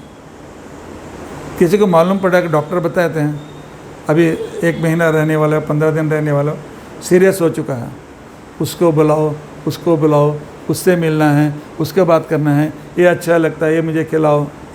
ऐसे आदमी अपने ज़िंदगी ख़त्म कर देता है। नहीं, ये मेरे जो जितने समय बचा है तो उसे हमें सफल बनाना है। वरीयान एषते प्रश्न श्रुतो लोकहिते नृप। राजा, तुमने बहुत बड़ा अच्छा प्रश्न किया है और इसका उत्तर तुम्हें मालूम नहीं है, ऐसा नहीं है, क्योंकि तुम कृष्ण के, अर्जुन के, भीम के साथ तुम लोग संस्कार पाया है, तो इसके लिए इस संस्कार के कारण तुम्हें इसका उत्तर मालूम है। लेकिन तुम चाहते हो कि यह उत्तर पूरे संसार को मिले। हम दोनों के बातचीत से श्रेष्ठ ज्ञान संसार को प्राप्त हो, इसलिए आप पूछ रहे हो, मैं उत्तर दूंगा। और तुम्हारे लिए मैं ऐसा उत्तर दूंगा जो मन में बैठ जाए और तुम उद्धृत हो जाओ, क्योंकि ऐसा प्रश्न बहुत कम लोग पूछते हैं। मैं तुम्हें बताता हूँ, सुनो। क्यों? तुमको मैं क्यों बताता हूँ कि तुम भगवान के भक्त हो। भगवान को भक्तों के साथ जो भी व्यवहार होगा वो भगवान को प्रिय होता है, इसलिए भगवान भक्तों की संगति करो। चाहे झगड़ना है तो उनसे झगड़ो, खेलना है तो उनके साथ खेलो, बातचीत करना है तो उनके साथ बातचीत करो, कुछ व्यवहार करना है तो उनके साथ करो, लेकिन भक्तों के साथ रहो, क्योंकि संगति जो है तो यह बहुत बड़ा महत्व का होता है। साथ रहना, समीप रहना, उनकी बात सुनना, यह जिंदगी में सबको नहीं मिलते हैं। इसके लिए तो तुमने बहुत अच्छा प्रश्न किया है। परिया नेष्ठते प्रश्न श्रुतो हेत लोकहिते नृप अहम ते अभिदास्यामि। क्यों? महापौरुषिको भवान, आप भगवान के बड़े भक्त हैं, भगवान के प्यारे हैं, तुम्हें मैं उपदेश दूंगा तो भगवान मुझ पर भी संतुष्ट हो जाए। और तुमने जो कहा मेरे पास सिर्फ 6 ही दिन हैं, ऐसा तुमने जो कहा वह गलत है। ऐसा बोलो मेरे पास 6 दिन हैं, बोलो, दोनों एक ही बात। मेरे पास 6 दिन है बहुत हो गया, मेरे पास 6 ही दिन है बहुत कम। राजा ने पूछा ऐसा क्यों? देखो, मन स्थिर हो गया तो उद्धार होने के लिए 1 मुहूर्त या 2 मुहूर्त काफ़ी है। तुम्हारे ही वंश में एक राजा हो गए, उनका नाम था खट्वांग। वे बहुत बड़े वीर थे, पराक्रमी थे, परीक्षित राजा। वे देवताओं के युद्ध में देवताओं के साथ, उनको देवताओं को बड़ी सहायता की। असुरों के साथ युद्ध करते समय देवताओं को उसने विजय दिलाया। देवता बहुत खुश हो गए, राजा तुम्हारे के कारण हम विजयी बन गए, तो तुम्हें क्या वर चाहिए बोलो, हम देंगे। राजा ने क्या वर पूछा? मेरी उम्र में अभी कितने दिन बाकी हैं? देवता तो त्रिकालज्ञानी थे, उन्होंने कहा राजा यह प्रश्न पूछना नहीं चाहिए था, फिर भी पूछा। अब तुम्हारी उम्र में सिर्फ 96 मिनट बाकी हैं, 96 मिनट बाकी हैं, उससे ज़्यादा समय नहीं। हमारे जैसा हो तो हार्ट फेल उस समय हो जाता था। राजा ने कहा ठीक है, आपने बताया, बहुत अच्छा किया। और वह उसने हाथ पैर धोया, पद्मासन पर बैठा और अपने श्वास को रोक दिया। भगवान का ध्यान करते करते 96 मिनट में उत्तम गति को चला गया। देखो परीक्षित राजा, उद्धार होने के लिए, अपनी ज़िंदगी को सफल बनाने के लिए 1 मिनट भी बहुत काफ़ी है, लेकिन वह ज्ञान रहना चाहिए, वह जानकारी रहनी चाहिए। तुम्हें तो 6 दिन का समय है, तुम्हारे सभी विषयों को मैं ठीक तरह से उत्तर दूँगा। और तुम्हारा प्रश्न था कि मैं भगवान के पास ही जाऊं, स्वर्ग नरक जनन मरण पुनरपि जननम पुनरपि मरणम पुनरपि जनरी जठने शयनम, मुझे नहीं चाहिए। इसके लिए एक ही काम करो, मरते समय भगवान पर मन रख करके भगवान का नाम लेते हुए मरो, बस। वापस वो आदमी वापस नहीं आया। भगवत गीता में स्पष्ट रूप से कहा गया, यम यम वापि स्मरण भावम त्यजत्यंते कलेवरम तम तमेवेति कौन्तेय सदा तद्भाव भाविता। जब प्राणवायु बाहर पड़ेगी, बस हार्ट बंद हो जाएगा, मुंह खुला रह जाएगा, उस समय भगवान का नाम आना चाहिए। हम और तुम सोच रहे होंगे बहुत आसान है, तो किसी आजू बाजू बोल के रहेंगे, जब मैं सीरियस हो जाऊंगा मुझे भगवान का नाम याद दिलाओ, मैं भगवान का नाम लेते हुए जान छोड़ दूंगा। ऐसा नहीं होता। हमारे यहाँ एक कहानी कहते हैं, ऐसे भागवत के प्रवचन को एक बहुत बड़ा अमीर आदमी आया हुआ था, तो उसने सुना मरते समय भगवान का नाम लेने से मोक्ष मिल जाता है। तो उसने बहुत खुशी हो गई और उस पंडित को उन्होंने थोड़ा ज़्यादा पैसा दे दिया और घर आकर के कहा, आज से पूजा पाठ दान धर्म सब बंद। मरते समय नाम लेने से जब ये काम होता है तो सब दूसरा काम क्यों करना चाहिए। आज घर में से आज से पूजा नहीं चाहिए, मज़ा करेंगे, कितनी भी मज़ा करेंगे। और अपने 4 पुत्रों को उसने कहा, देखो एक काम करो, जब डॉक्टर कहेंगे कि तुम्हारे पिता भी आधा घंटे में 1 घंटे में, क्योंकि उनको मालूम पड़ेगा कि बीपी एकदम लो हो गई है और हार्ट बहुत कम है, तो बता देंगे। उस समय तुम भजना मंडली को बुलाओ, वे भजन करते रहेंगे और मैं उनके साथ भगवान का नाम लूँगा, मैं सदगति को चला जाऊँगा। पुत्र अच्छे थे, उन्होंने ऐसा ही किया और डॉक्टर ने कहा कि बस 1 आधा घंटा रहेंगे, सब कुछ लो हो चुका है। तो भजना मंडली वो भजन करने लगे। तो बाद में उसे भी थोड़ा ज्ञान आ गया, उसने कहा ऐसा ऐसा हाथ किया, रुको। वे समझने लगे कि ये अपना भगवान का नाम लेना चाहता है। तो भजन रुक गया, तो उसने कहा देखो वहाँ बकरियाँ करके कंपाउंड में घास कर रही, भगाओ, मर गया। क्योंकि पूरी ज़िंदगी में यही काम करता था। क्योंकि शास्त्र में नियम है, संततम चिंतयेनंतम अंत्यकाले विशेषतः। हम भगवान का नाम हमेशा लेते रहें तो अंतकाल में भगवान की याद आती है। ऐसे कभी कभार उसी समय आना चाहिए, नहीं आएगा। क्योंकि हमारे मन को, हमारी बुद्धि को, हमारे विचार को, हमारा स्वभाव ही ऐसा, हर एक श्वास के साथ जब भगवान का नाम हम प्रैक्टिस करते जाएंगे तब अंतिम काल में भी वह बात आ जाती है। तो इसके लिए राजा, उसके लिए क्या करना चाहिए, तस्मात् सर्वात्मना राजन हृदिस्थम कुरु केशवम। इसके लिए एक ही उपाय है, हर जगह भगवान को देखो, हर जगह भगवान का नाम स्मरण करो। परीक्षित राजा ने कहा हर जगह भगवान को देखो, यह कैसा साध्य है। तो मैं अपने शिष्य को देखता हूँ, आप लोगों को देखता हूँ, इन लोगों को देखता हूँ, इन लोगों को, भगवान को कैसे देखना चाहिए। तो इसको कहते हैं शास्त्रों में वैराग्य धारणा। सब जगह रहने वाले भगवान को देखने की कोशिश, प्रयत्न, जिसे हम कहते हैं नोन टू अननोन थ्योरी। जो व्यक्ति मालूम है उसमें भगवान है यह समझना।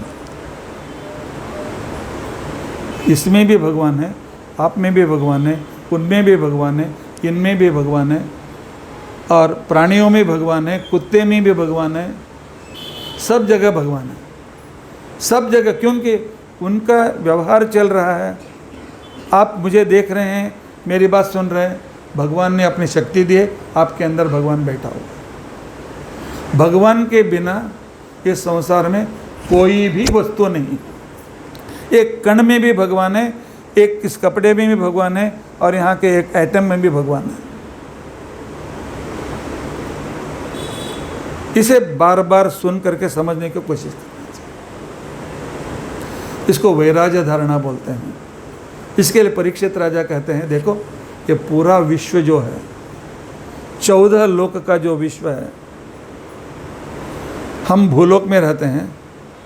इस भूलोक के नीचे अतल, वितल, सुतल, तलातल, रसातल, महातल, पाताल, 7 लोक हैं।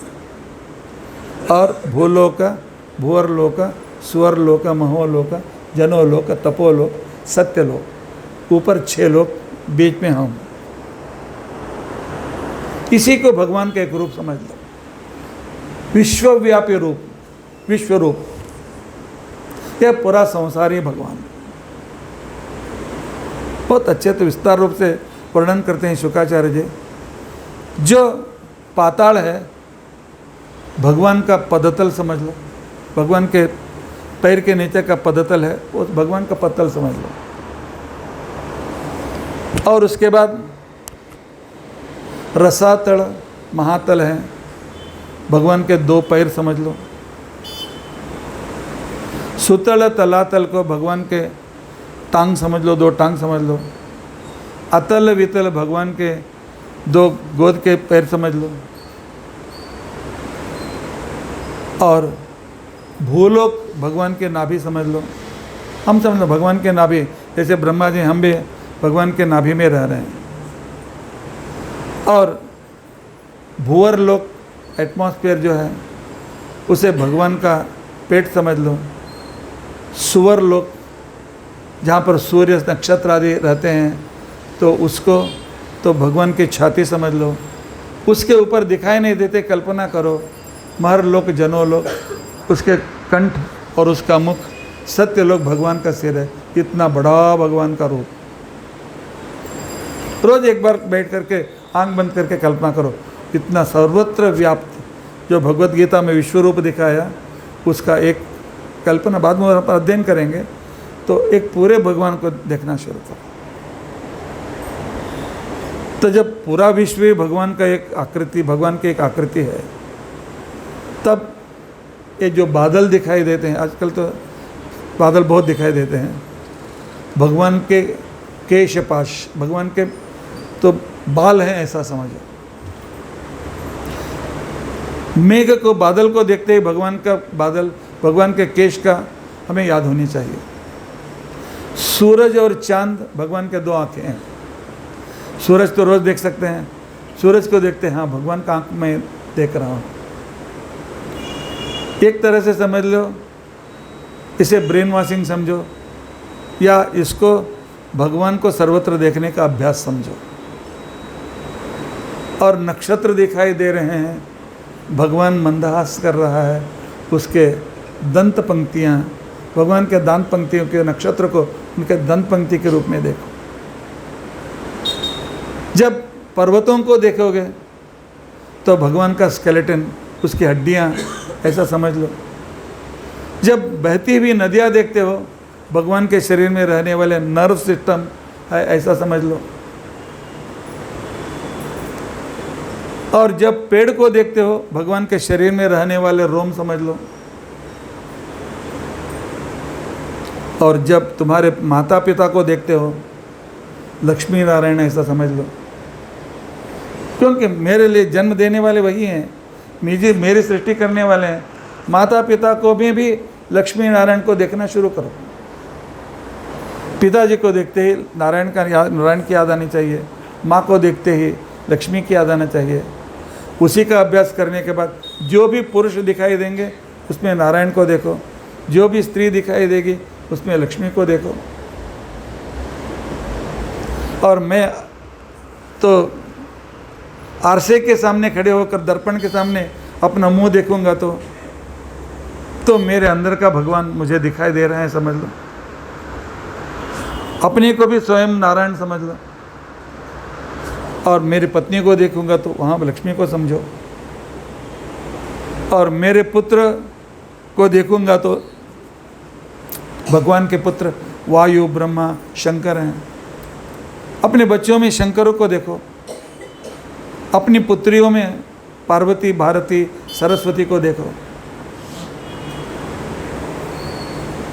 क्या ये पागलपन नहीं है? क्या पागलपन नहीं है? इसे कहते हैं संकेत से एक विशिष्ट वस्तु को समझना। आप लोग अलजेब्रा में एक्स वाई से क्या समझते हैं? एक्स का मूल्य आप समझते हैं, वाई का भी मूल्य समझते हैं, x2 y। तो अलजेब्रा में, बीज गणित में सब कुछ होता ही है। संकेत से एक विशिष्ट वस्तु को समझना। फॉरेन में आपका लड़का है, उसको आपको पोता हो गया तो उसने उस पोते का फ़ोटो भेज दिया। जो भी घर में आते हैं, मेरे पोते को देखो। क्या कागज़ तुम्हारा पोता है? क्या मोबाइल में जो छाया है वो तुम्हारा पोता है क्या? नहीं है, उसकी छाया। पूरा संसार भगवान की छाया है। वो बिंब है, हम प्रतिबिंब हैं। भगवान से ही हम जब उत्पन्न हो गए हैं, हमसे जो वस्तु उत्पन्न होता है वो हमारा प्रतिबिंब रहता है। हमारी छाया जब पड़ती है, मैं बिंब हूँ, वह मेरा प्रतिबिंब है। फोटो में जो मेरा रूप आता है तो मेरा प्रतिबिंब है। इसलिए हम भगवान से ही जन्म लिया हमने, हम उसके प्रतिबिंब हैं। हमें देखो, हमारे लोगों को देखो। सीरियस आईसीयू में मैं हूँ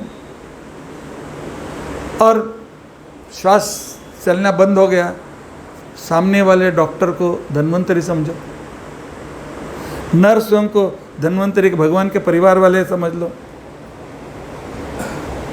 इसको कहते हैं सर्वत्र उपासना, विश्व रूप उपासना, विश्व रूप चिंतन या वैराज चिंतन, वैराज धारणा, विराट रूप चिंतन। यह पागलपन नहीं है, भगवान को हमेशा याद रखने का एक उपाय है। इसे पहले हम सीखेंगे, उसके बाद दूसरा स्टेप शुरू होता है अंतर्यामी चिंतना। अंतर्यामी चिंता, आपके हाथ में पानी आ गया तो पानी में एक विशिष्टता है, हमारे प्यास को वह दूर करता। सिर्फ लिक्विड हमारी प्यास दूर नहीं करता है, पानी हमारे प्यास दूर करता है। भूख प्यास लगी है, ए पानी दो। मैं अपने पुत्र से बोलता हूँ, वो कहते हैं पिताजी पानी तो बहुत सस्ते में मिलता है, एक लोटा हम घी पीने के लिए जाता हूँ, पीजिए। उस समय तुम क्या कहते हो? फेंको उसको, पानी दो। क्योंकि प्यास बुझाने की शक्ति सिर्फ पानी में है। उस गुण को किसने रखा? हमने रखा क्या? H2O मिक्स करके हमने तैयार किया क्या? नहीं, वो भगवान की देन है। पानी में जो प्यास बुझाने की शक्ति है वह भगवान की देन है, तो वहाँ पर भगवान को देखो। इसलिए भगवत गीता में कहा गया रसोहम अप्सु कौन्तेय। पानी में जो प्यास बुझाने की शक्ति है वहाँ पर मैं हूँ। चंद्रमा में जो चांदनी है तुम्हें सुख देता है वहाँ पर मैं हूँ। सूरज में जो तापदायक शक्ति, पोषक शक्ति है वह मैं हूँ। इसलिए जो भी हमारे कन्नड़ में, कन्नड़ भाषा में एक बहुत अच्छा सा ग्रंथ है, उसका नाम है हरिकथामृत सार। जगन्नाथ दास बोल के एक बड़े बड़े संत हो गए, उन्होंने बताया है कि किस किस में कितने रूप हैं। पानी लिया, 33 भगवान के रूप वहाँ पर हैं। ये समझे कैसे? उन्होंने फार्मूला बताया, अ से लेकर दुनिया तक देखो। अभी संस्कृत में पानी को क्या बोलते हैं? जल। ज यह च वर्ग का तीसरा, च छ ज उस वर्ग का तीसरा अक्षर है। और ल य र ल वह भी तीसरा है। 33, तीनों को जोड़ दो 33 हो गया। पानी में 33 रूप भगवान। और मेरे हाथ में फल आ गया, तो उस फल में जो रुचि है, तो फल में जो हमें सुखदायक रस मिलता है उसको किसने दिया? नहीं, फल में आप नेचुरल सब कुछ रहता है। नहीं तो एक खट्टा फल है, एक मीठा फल है, एक कड़वा फल है। क्यों? जब नेचुरल है तो सब में एक ही तरह का रस होना चाहिए। ये नेचर बोल करके हमको जो ब्रेन वॉशिंग करके तो हम लोगों को पागल बना करके रखा है, ये नेचरवाद। ये नेचर नहीं है, भगवान की शक्ति है। हम इतने लोग हैं, सब मनुष्य हैं,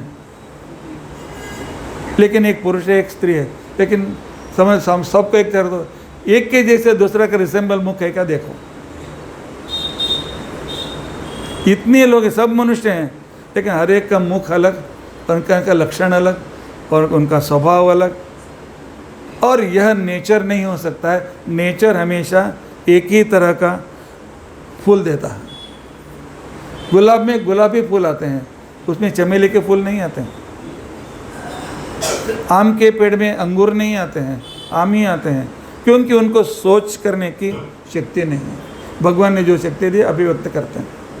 लेकिन चेतन में एक शक्ति है, लॉजिकली यह भगवान की देन है, हर एक में एक विशिष्टता वे रखते हैं। इसलिए हर एक वस्तु में, आपके ताट में अन्न आ गया, समझो 101 रूप हैं। अन्न 101 रूप, क्यों? एक, और न, त थ द ध न 5, और उसका दूसरा न अन्न तो संयुक्त पद है, वो भी 9, 5 5 10 और 1 और तो संस्कृत में लेफ्ट से राइट पर संख्या पढ़नी होती है।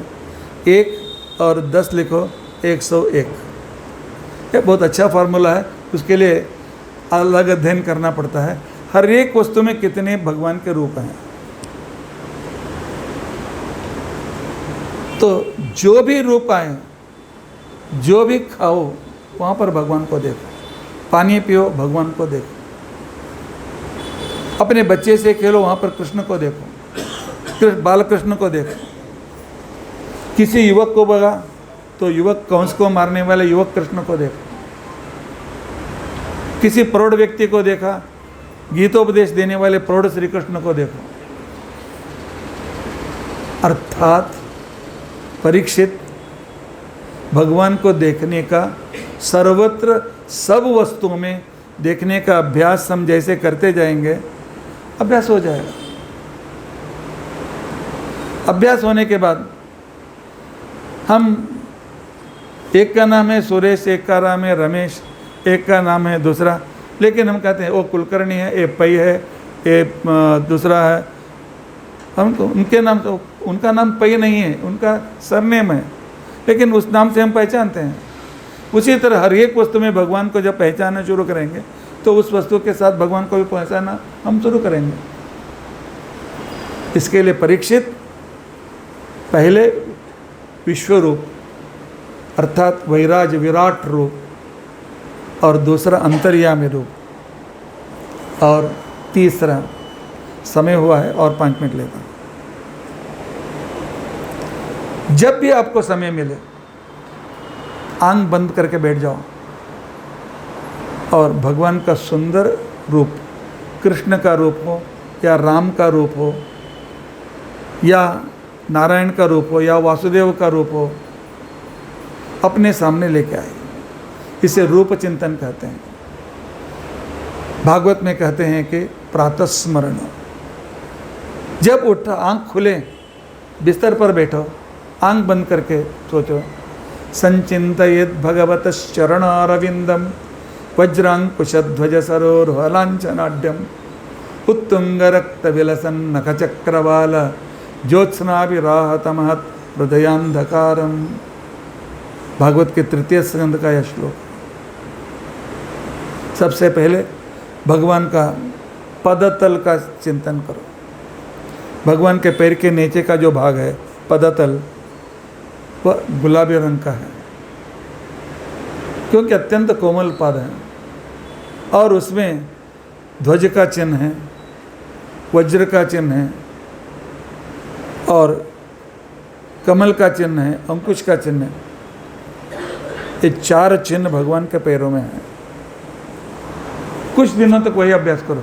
आंख बंद किया तो भगवान के पैर के नीचे का भाग हमारे सामने, आंख के सामने आना चाहिए, और ये सब के चिन्ह वज्र अंकुश ध्वज सरोरुहलांछनाट्यम, वज्र अंकुश ध्वज और कमल, इनका चिन्ह वहाँ पर दिखाई देना चाहिए।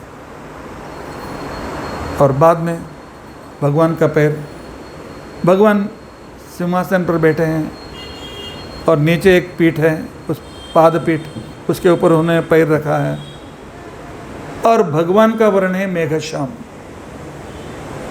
अर्थात बादल में काले के साथ नीला आकाश जब दोनों मिल जाते हैं, जो वह कलर मेघश्याम कलर बोलते हैं, वो कलर का चिंतन करो। भगवान का पूरा शरीर मेघश्याम वर्ण है, लेकिन भगवान को नमस्कार करने के लिए 33 कोटि देवता रोज आते हैं।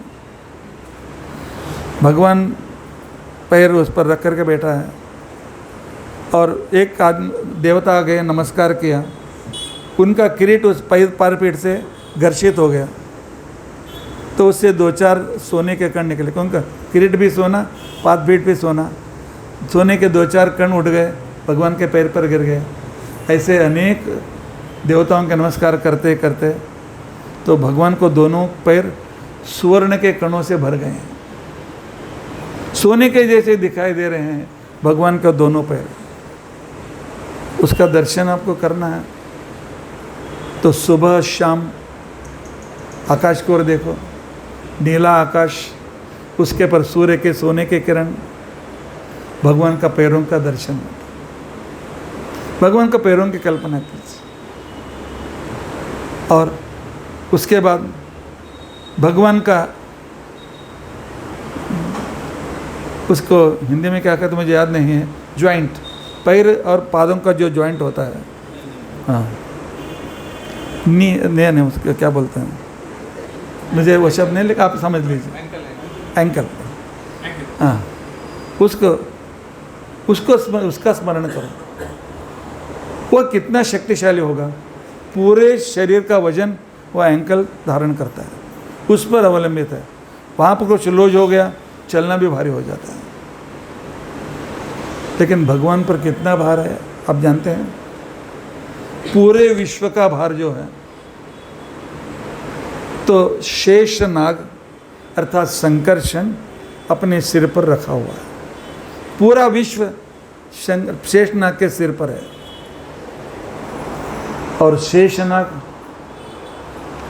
अपने वजन को बैलेंस बनाने के लिए तो भगवान वायु के पैर को पकड़ लिया,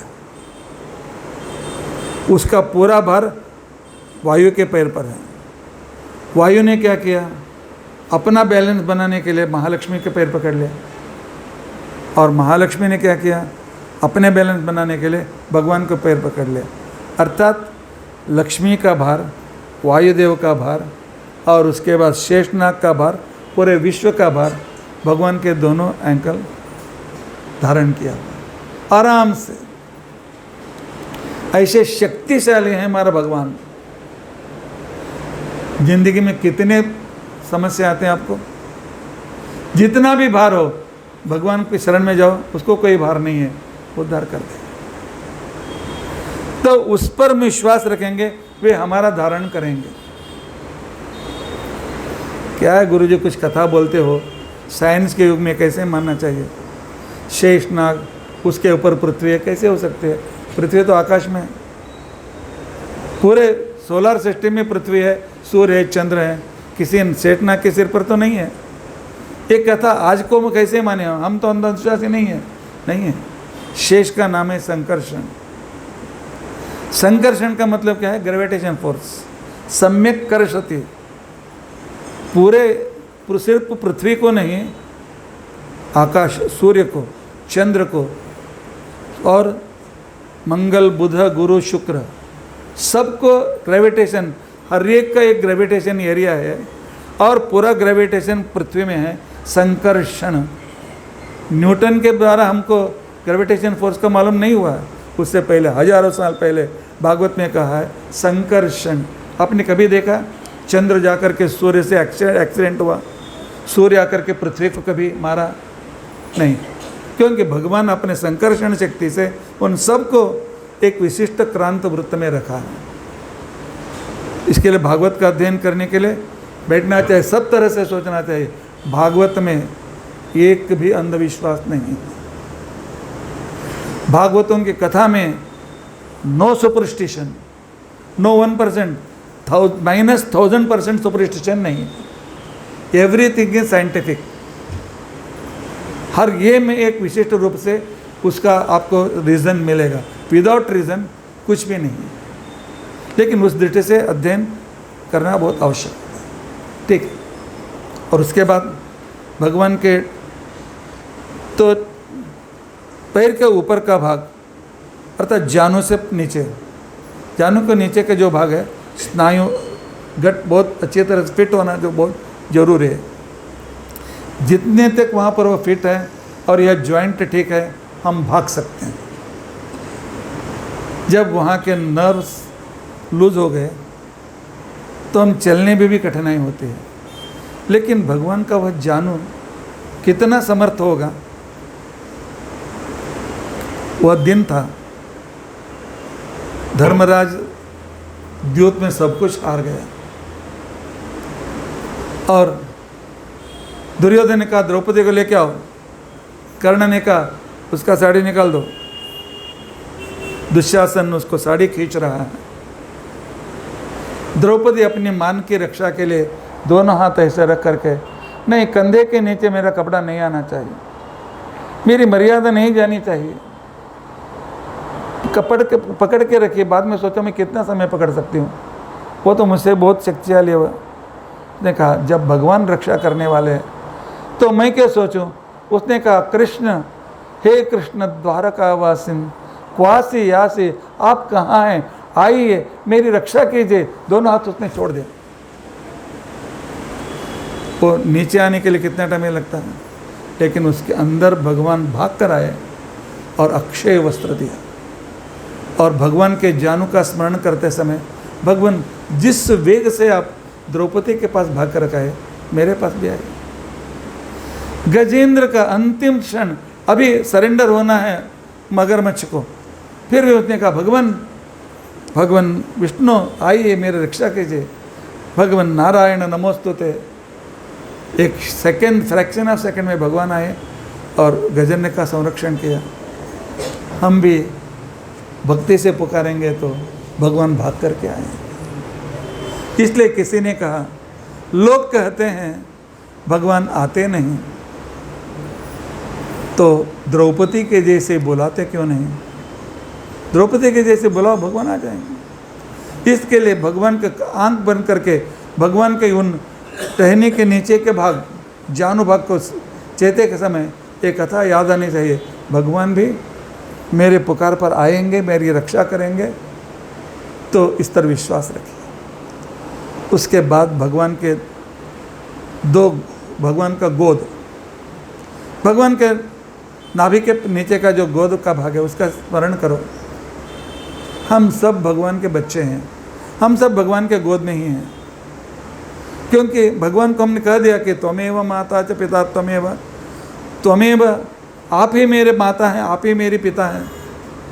तो समझ लो कि मैं एक छोटा सा बाल कृष्ण हूँ और भगवान अपने गोद के ऊपर मुझे सुला लिया है। ऐसे सोचते सोचते भगवान के तो दोनों तो गोद के भाग को अपन सोचो चिंतन करो।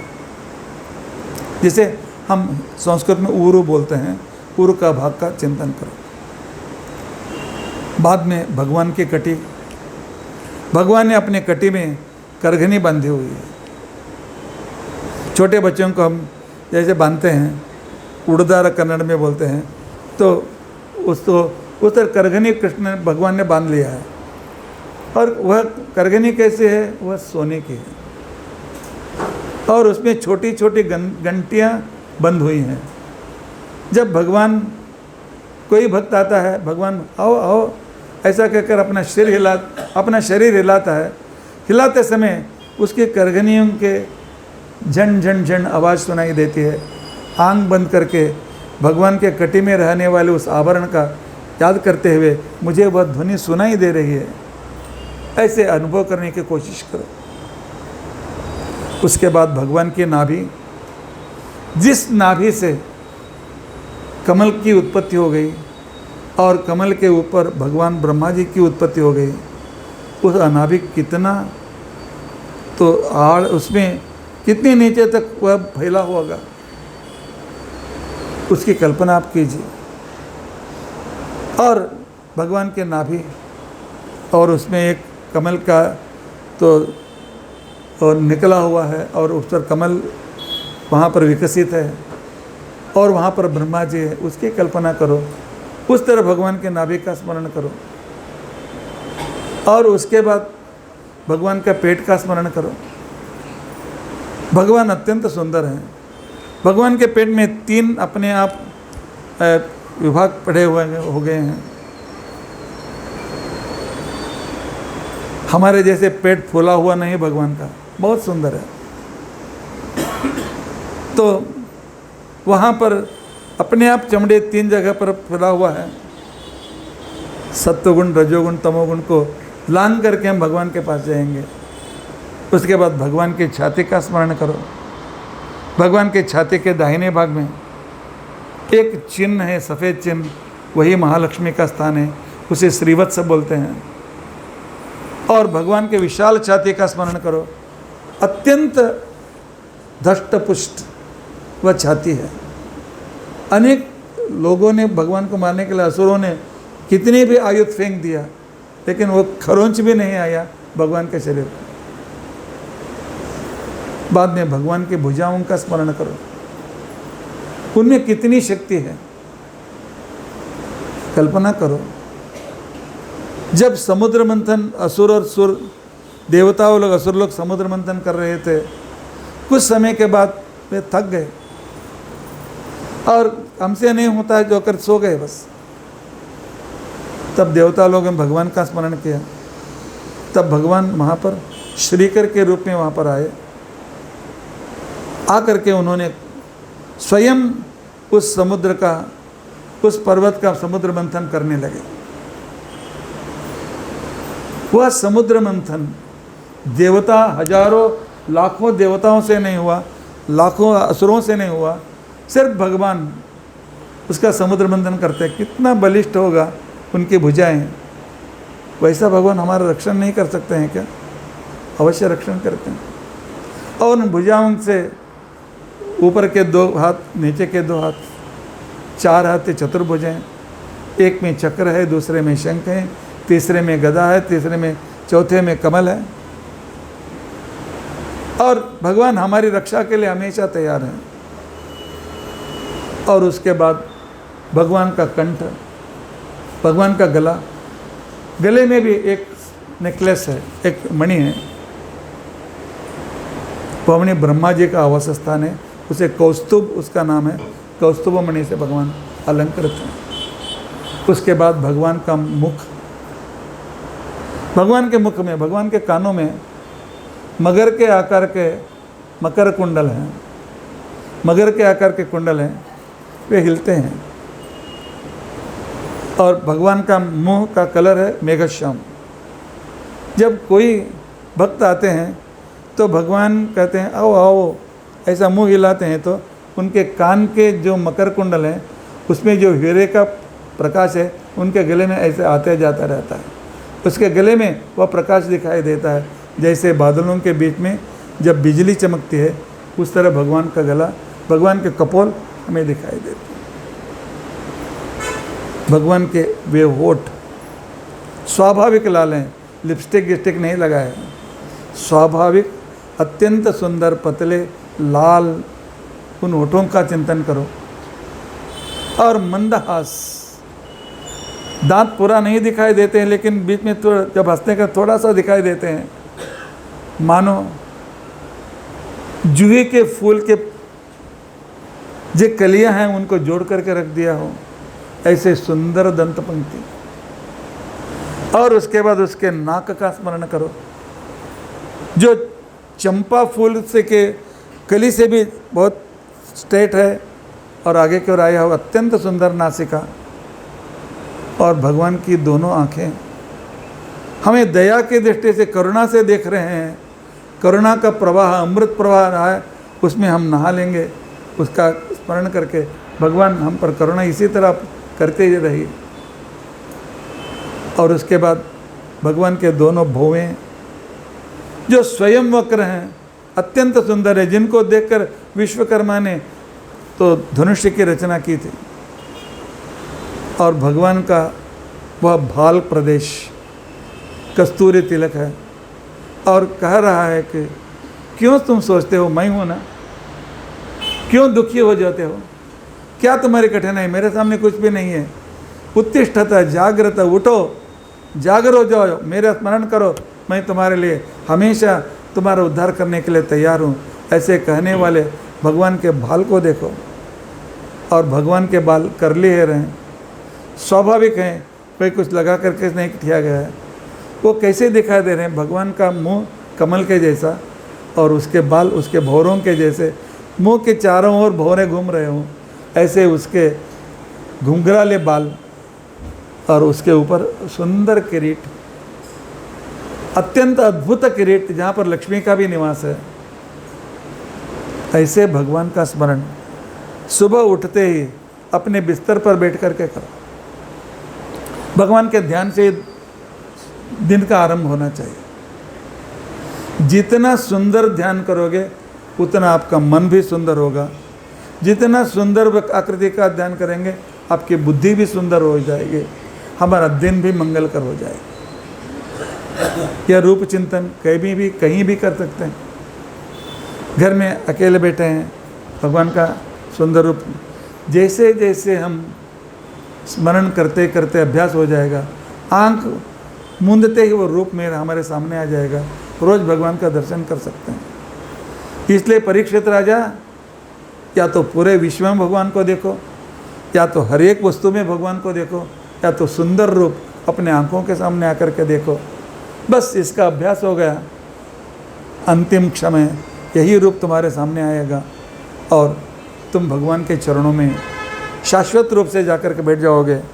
तब जनन मरण के चक्र से मुक्त हो जाओगे। तो और क्या चाहिए बोलो। उनको परीक्षित राजा को शुकाचार्य उत्तर दे रहे हैं। वे तो 24 घंटे बैठे थे, लेकिन हमारा समय समाप्त हो गया।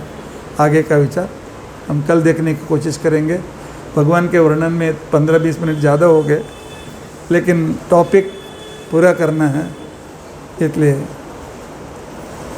15-20 मिनट ज़्यादा हो गए हैं, क्षमा कर दीजिए। इति अद्य कथा प्रसक्ति।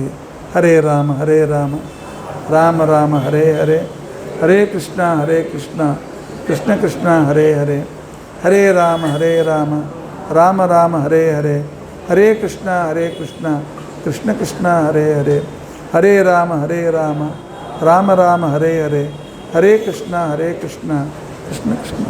श्री कृष्णार्पणमस्तु।